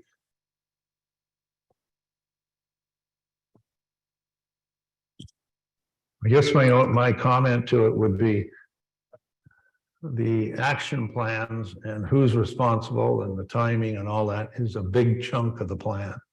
But what we've done so far is the motherhood stuff, I call it, and filling in the blanks is a pretty big exercise. So in fairness, that could well be a 3-hour meeting. I would hope it wouldn't be, but it could well be, you know, because every item we're going to be talking about, and when are you going, how are you going to slot that in there, and what's first and second, and you know, so I would not want to rush it by combining it with another meeting. Would be my feeling, and I hear or I see the CAO nodding. So looking at my schedule, I'd have the 24th of April in the afternoon available. I don't know if that might work. Friday afternoon. I think it's a Monday afternoon. Of April. I'm sorry. I thought you said March. I'm sorry. We have the planning board at 7, Yeah, I was thinking. which is a Zoom call. Yeah, I'm fine in the morning of that though, or afternoon, but for. Well, again, we can't do it till 3. Yeah, for Councillor Woods, I'd be fine in the afternoon. So 3 o'clock on the, is everyone okay? 3 o'clock on the 24th? And that would be by Zoom?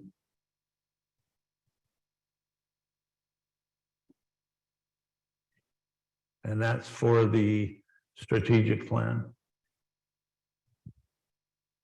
Okay, everyone okay with that? Hearing nothing, that's. 3 what's o'clock next? on April the Oh, 24th. sorry. Pardon, George? Okay, I'm sorry, I was just repeating, it's 3 o'clock on April the 24th, you're saying, is that, yes, okay, for Zoom. Yeah, that's- Zoom meeting on the strategic plan.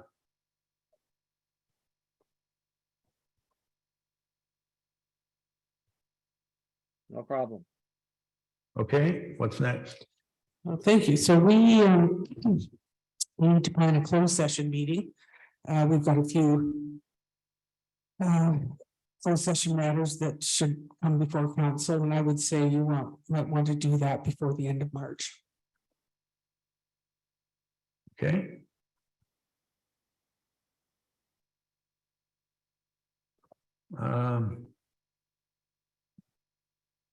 We have a council meeting on the 18th of March. On the 21st. Oh, sorry, what's council Whitestone?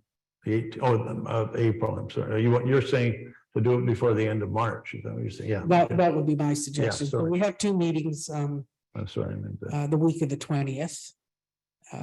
We have obviously council meeting on the 21st. We have our budget meeting on the 22nd.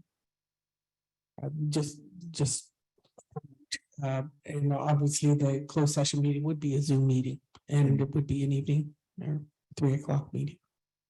Through That you, was- Deputy Mayor, I Yeah. was just gonna ask, how long do you think that meeting would take? I'm asking because I have the 27th, we do have a planning board meeting that evening at 7. But if it wasn't gonna take too long, starting at 3 or 4 o'clock, if that works with others on the 27th, would work with my schedule. If there's time.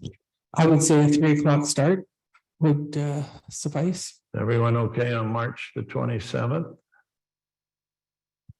At 3 PM for a closed meeting. Okay, that one's booked. And there's the fourth one. Thank you. So the meeting that we discussed before about speaking with the Belvedere Heights Board of Management folks. We should be in two parts. There should be a part where it's closed session. And it's very possible now that I think about that, that we might want to convene that with on the 27th. Yeah. A very short component of that meeting would be the Board of Management. I would think maybe Good 45 minutes. And then an open session meeting with the Belvedere Board of Management that we will fit in Regular. as a normal delegation at a regular meeting of council. And I'm Yep. thinking the first meeting in April. That's good. So we don't have to schedule that. Correct. So I'll figure out the timing based on the, on their availability, and I'll let you know. And you'll get an agenda as to what's first and what's second. Okay, thank you. So I think we've nailed those ones down. Good.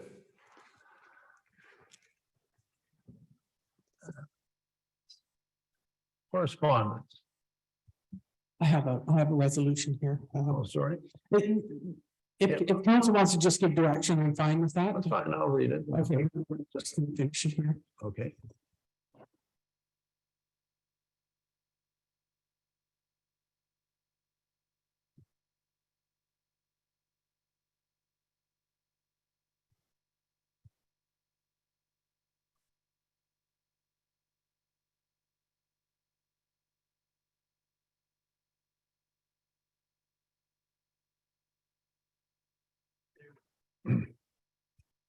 Okay, 11.1 scheduling council meetings. 11.21 second budget review meeting. 11.22 strategic plan and action plan update meeting. 11.23 closed session meeting, miscellaneous closed session matters. 11.24 meeting with Belvedere Heights Board of Management.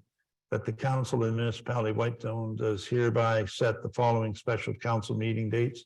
Second budget review date, April 11th. 2023 by Zoom. It doesn't say a time. At Wednesday, April 11th one. 3 PM, right? At 3 PM.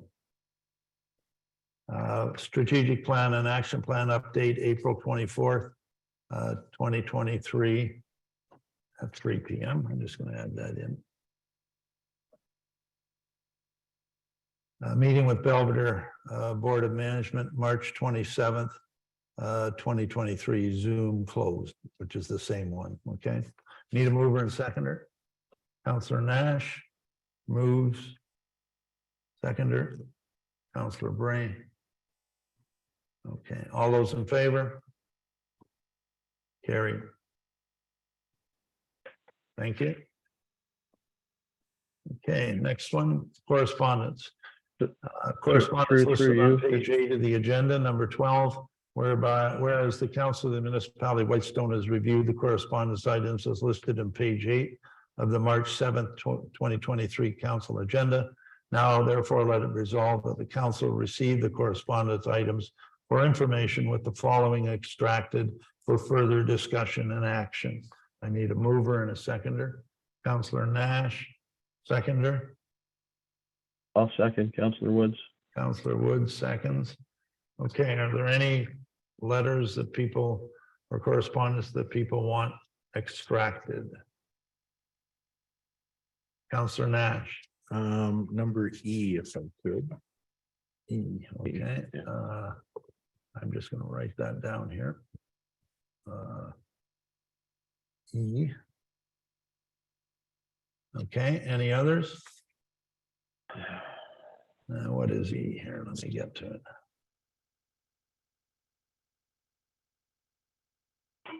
Oh, that's Ted Greenwood, okay.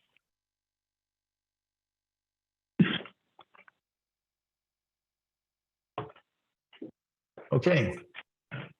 Being no others, Counselor Nash. All right, thank you. Part of the reason why I pulled E was I know Mr. Greenwood had sent in the letter. I had spoken to him and I do appreciate staff getting a little bit of background info to bring myself up to speed. And I know this has been going on for some time. And really what I wanted to pull it for was just to kind of see if we could have a conversation to say what needs to be done in order to kind of do the next step here. Are we waiting for Mr. Greenwood, or is Mr. Greenwood waiting for us? I think it kind of sits there, and I read this, and you know, it would appear just from what I've read, you know, in a very quick synopsis, that you know, at the end of the day, the zoning needs to be an M1. That's what Mr. Greenwood's looking for. And I read through it and says it was previously an M2, and it seemed to be dropped at some time and went back to RU. So I know it needs to be zoned M1, but I just want to try and get an understanding of what the next step here is in order to move to the next step. I know there'd have to be a public meeting and all of that, but are we waiting for Mr. Greenwood, or is Mr. Greenwood waiting for us? And I just don't really know the answer, but I just want to try and get it to that next step if we can. Madam CEO. Thank you. I think procedurally we should vote on the correspondence and then under matters arising, continue the conversation. So if we could have a vote on This motion. on the motion of. Oh, okay, I'm sorry. And the extraction of E, and then under matters arising. we'll All have those that. in favor of this motion? Okay, that's carried, sorry.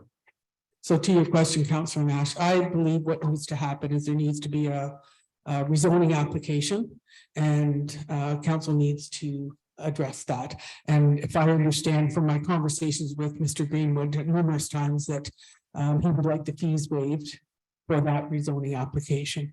And there's two components of the fee. One is the administration fee, which is non-refundable for the most part, although we have done a refund from time to time. And the second is the cost of the planner. Now, the planner has done a report already, and I don't expect there'll be huge costs associated with the planner's report. He will have to review and make some recommendations. But that's my understanding, is that Mr. Greenwood wants it rezoned so that he can carry on with, I think he wanted to sell the property, if I'm not mistaken, but it needs to be zoned according to what he believes it needs to be zoned as. And so he's looking for council to waive the application fees, application and planning fees for that. And just through you, Deputy Mayor, so there's an application fee for the zoning and then a planning fee for the report. So there's kind of two aspects to the fee. Okay. And right now, there is no applications that has been submitted as of yet. Am I correct? That's correct. Yeah, I remember this coming to council, and I won't get into the details, but Mr. Greenwood is adamant that this wasn't through really any fault of his. It was a mistake made by someone in whether it's a municipality way back, or whether it's the planning board or MPAC or all three or whatever. But so I guess the question that I would have is, have there been fees charged to Mr. Greenwood so far? And if so, how much, or can you get back to us on how much? And are they outstanding or have they been paid? Like, what's the current status before we start going forward? So there have been fees, but they haven't been charged to Mr. Greenwood. So when this came to the attention of our planning assistant, she reached out to our planner and said, can you help us understand what happened in this situation? So Mr. Jackson did a report for the municipality, and this is just one of these costs that's non-recoverable, because we needed to understand as well what happened.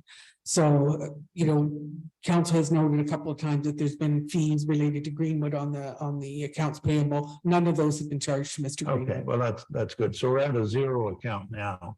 So I guess if Mr. Greenwood comes forward with his application to rezone, a formal application, as part of that, council would deal with, whether we would, waive that fee.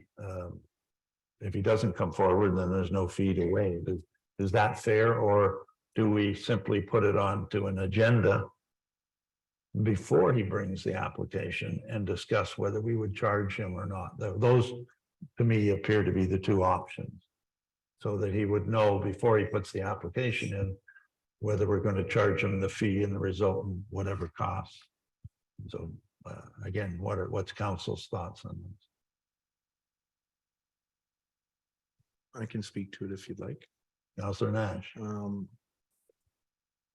And through you, the rezoning application fee is at 1,500. Do you know, CA or Michelle? I don't, I could look it up quickly.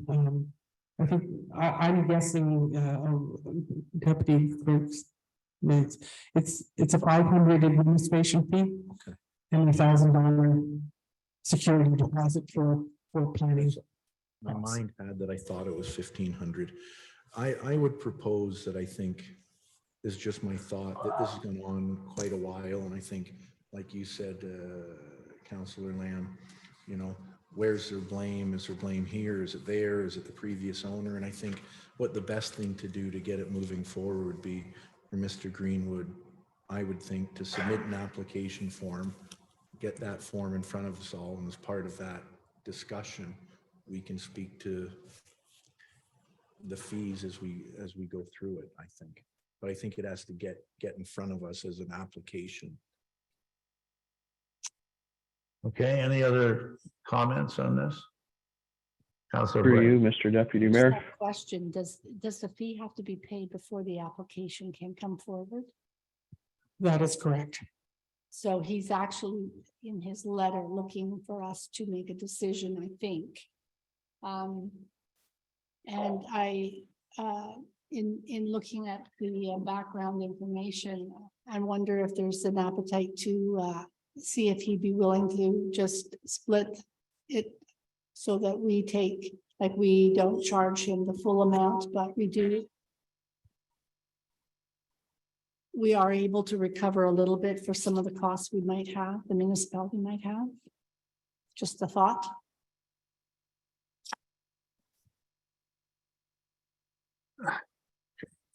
Any other comments? Through you, Mr. Deputy Chair, Councillor Woods. Yes, Councilor Woods. Thank you. When this originally came up, I was absent from that meeting. And when I've read through the paperwork and the discussions that I've had with Ted, I understand where he's coming from. Maybe I look at this differently than everybody else, but I see this as a clerical error, and it wasn't on the part of anybody that owned the property in the past. It was on the powers that be that handled the paperwork. Whoever wants to take the blame or lay the blame is regardless, as far as I'm concerned. I would like to point out, though, that there has been instances, I'll say recently, within, me living up here, where there has been properties that have been, I would say, misidentified under the zoning bylaws, according to their current uses and past uses, where there was no rezone application and there was no rezone meeting or any fees. It was simple pen strokes to correct the error, and the zoning was applied to the properties. And I'm not sure, if nobody agrees with me, that's fine, but that would be my standpoint. This was a basic error on someone's part years ago, and it should be corrected the same way that previous ones have, simply by changing it. I'm not charging anybody any fees. The fact is that it was a sawmill operation for 75 years, Yeah. so it'd technically be designated as brownfields. If it's in a rural zoning right now, he has a commercial entrance, but he couldn't start up the sawmill, which is, I mean, the structure's still there. He kind of dropped the legs off of it, but if he was following continuation of use, he should still be allowed to run a commercial sawmill there, but under the rural zoning, he couldn't. So I see this as a big error on the powers that be's part and not anybody that owned the properties.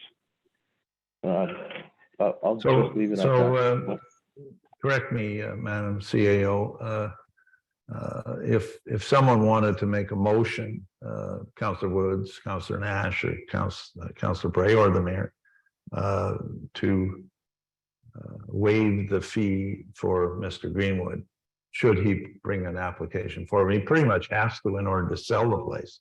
Can't sell it rural, and you know, the value is much different, I would think. So if they wanted to bring that motion to the council table right now, could they do that? Or do we have to put this onto an agenda, say the next regular council meeting, and then have it dealt with there and a decision made? I don't know what's the procedure. My sense is that if we put it to the next council meeting, we can prepare a resolution appropriately. And it'll also give me a chance to talk to John Jackson to make sure it's worded properly. Okay. Okay, well, is it okay if everyone, we put this on the next regular agenda and we can discuss it and make a decision at that time? So Yeah, I'm fine with that. And I think I echo the sentiments of Councillor Woods on that. So yeah, that's fine. good. Okay, thank you. What do we have next?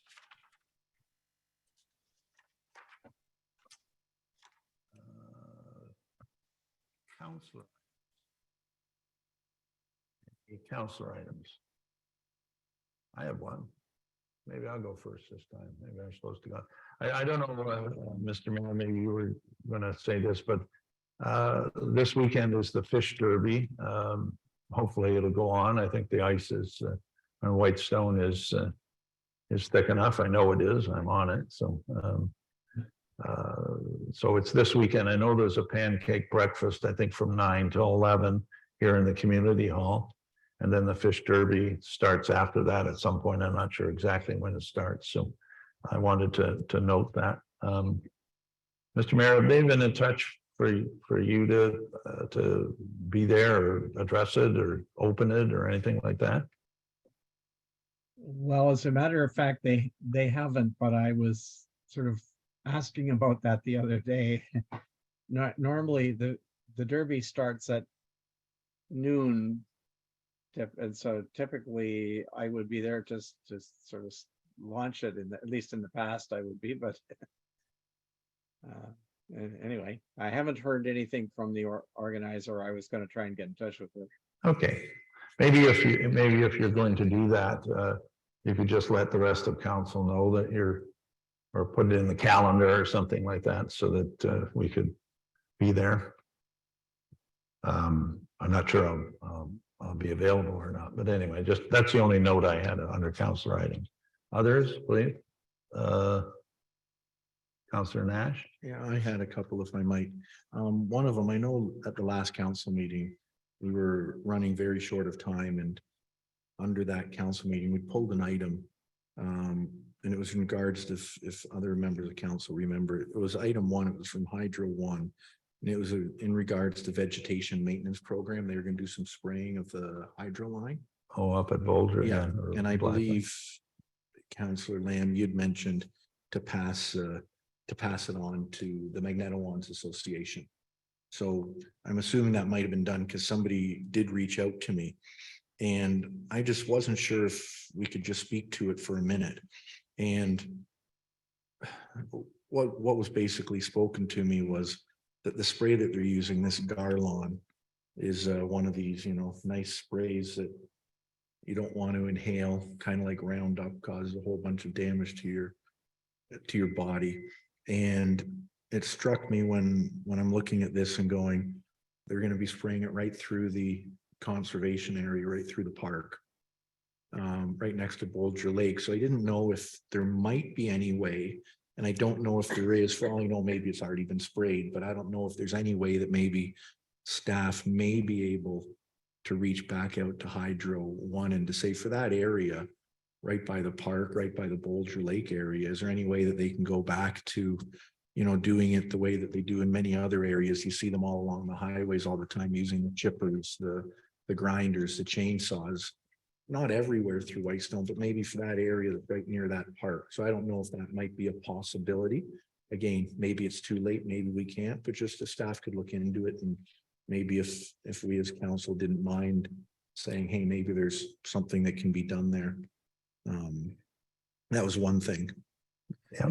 And then another one, and I think it might be for discussion, and maybe it's for something to come up at another council meeting, unless we can talk about it this evening.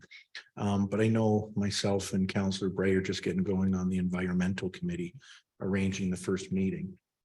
And I know I was on another task force meeting last night, and I know there's been a couple meetings or committee meetings just starting up.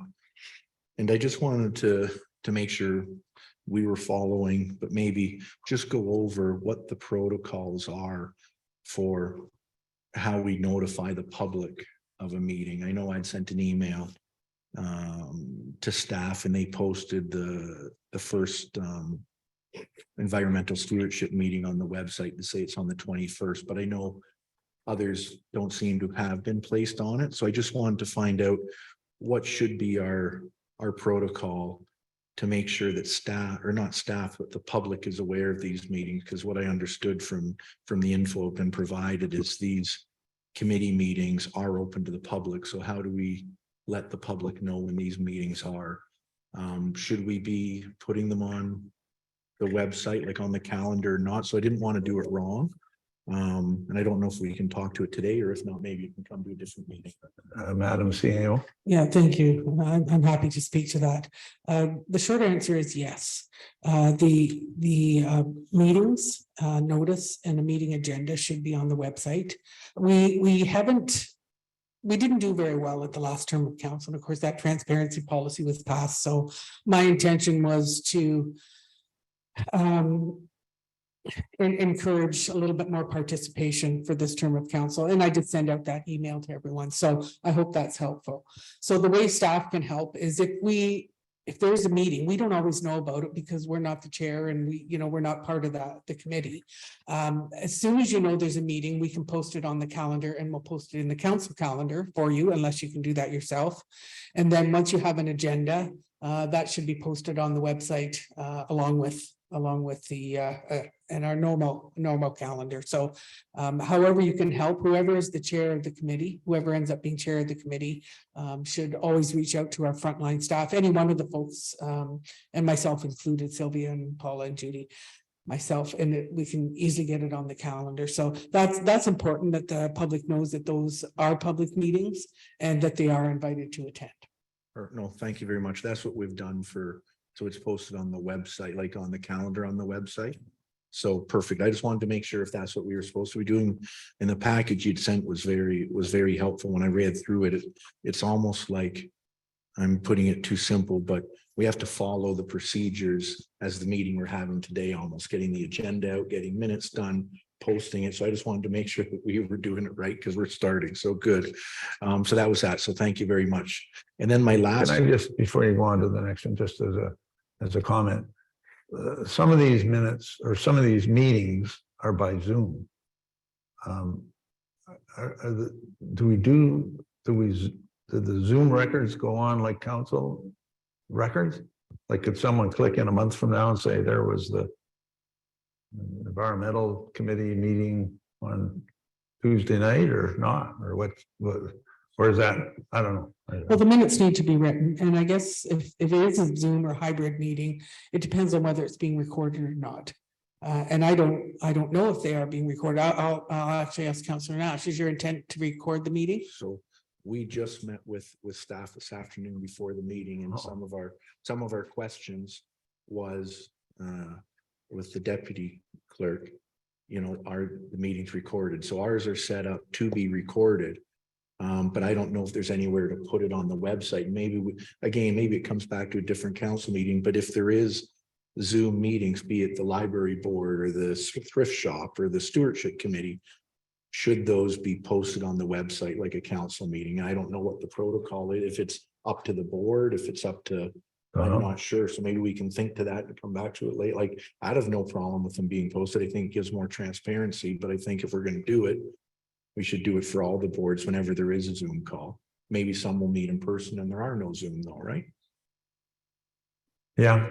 If I may, we Yeah. certainly have to, we have a very specific location for council meeting audio and a very specific way that it gets posted, and that's through our IT person. I offered to do it, but he suggested he might do it better. Which I was agreeable to. So definitely the written minutes, those are the written minutes are the official minutes Yes. of your meeting. So you always need those. And you send those off to our frontline staff. We tidy them up for you and put them in, help you format with them. So you don't have to worry about that as long as you've got some written minutes. And then as far as the audio, I'd have to think about that. You know, we're upgrading our website this year, so there may be a place for the audio. Yeah, okay, thank you. You have one more? Yeah, I had two other small things. So You always say two little small things. I didn't have time with the last one, so I'm getting through a couple of them. So, and I see the fire chief here. So I'm unfortunately going to put him on the spot, but I know I'd made an inquiry. I'm going to say a few weeks back, just in regards to the landfill and possibly looking at going back to, can we burn any of the brush? Yeah, I remember that. So I just wasn't sure. You don't need to answer it. I'm not sure if the fire chief has had time to reach out to the staff, but maybe just for the next council or the meeting after, if maybe there can just be something brought back to us to let us know, is that an option? If it is an option, can we do it? And one of the things I just want to find out with it when it comes back to us was, I know right now we're using some of the chips from what's there now to coat the landfill.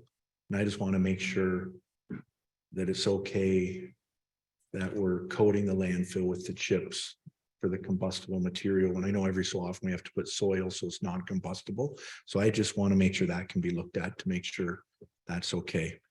Well, that's an answer that David Creasy can probably give you, right? By way of an email or something. Yeah. And then the very last one was just, it's something that I'll say, you'd made note to it earlier today. Unfortunately, you know, I had that item on the agenda, which I ended up not being able to speak to, but I know the CAO and myself worked through trying to put it on, trying to do it the right way. And I know you'd made note to that, Councillor Lamb, just on, let's try and figure out what the best way is. But so I'm just making a note to say at the next meeting, if possible, I'd like to speak to one item. And I know it's a little touchy subject, so I'm trying to figure out a way to say it nicely, but I think it's really good that we've been provided with the draft procedural bylaw to review. I know we went through it a month or two ago, and we've been provided with it again to kind of give all our comments back to staff. And I know it's in PDF, and I know I'd spoken to it in the past about, to myself, it would probably save a lot of time if we're asked to look at a 29-page document and provide comments back, that there might be a way to figure out some way in a draft Word document that we're able to look at it, send it back in draft Word. Not that it's going to go to other people. I think we have to remember as council that, you know, when we get these documents, they're not allowed to go to other people. There's that kind of privacy issue, and people have to trust that they're not going to go anywhere. But I do feel that if we have a document like that, it might help council in being able to provide feedback back probably quicker. And if anybody's ever read my chicken scratch, my 29 pages would probably be half unreadable, or unless I'm trying to type it somewhere else. So it's just something going forward that maybe if we can look into and do something. Yeah, okay. And that was everything. I don't know whether that isn't there may be confidentiality issues here that may drive that sort of answer into a closed meeting. I don't know. You know, we seem to be going around and around in a circle on this, and I don't know that it's resolvable. You have gotten an answer on it. I know you don't agree with the answer. But I guess council can always discuss it. There's nothing that stops us from discussing it. Yeah, and that's all. Yeah. That's why I'd like to bring it up. Yeah. Like, I got a Word document for something else today, but we don't get a Word document for other things. Okay, well, Anyway. if that's what you want on the next, or on a council meeting, I guess you have every right to put it on as you know, through the regular. I think you have to do it by and there's a timing element to it before the next agenda. So, any other councillor comments? Okay, there being none, confirming bylaw, that the bylaw 2023 being the confirmatory bylaw for the council meeting of Tuesday, March the 7th, 2023, be given a first, second, and third and final reading and is passed as of this date. Mover, please. Councillor Nash moves. Seconder. Councillor Bray. All those in favor? Carried. Adjournment, whereas the business of the meeting has concluded, now therefore let it be resolved that this meeting be adjourned at 6:17 p.m.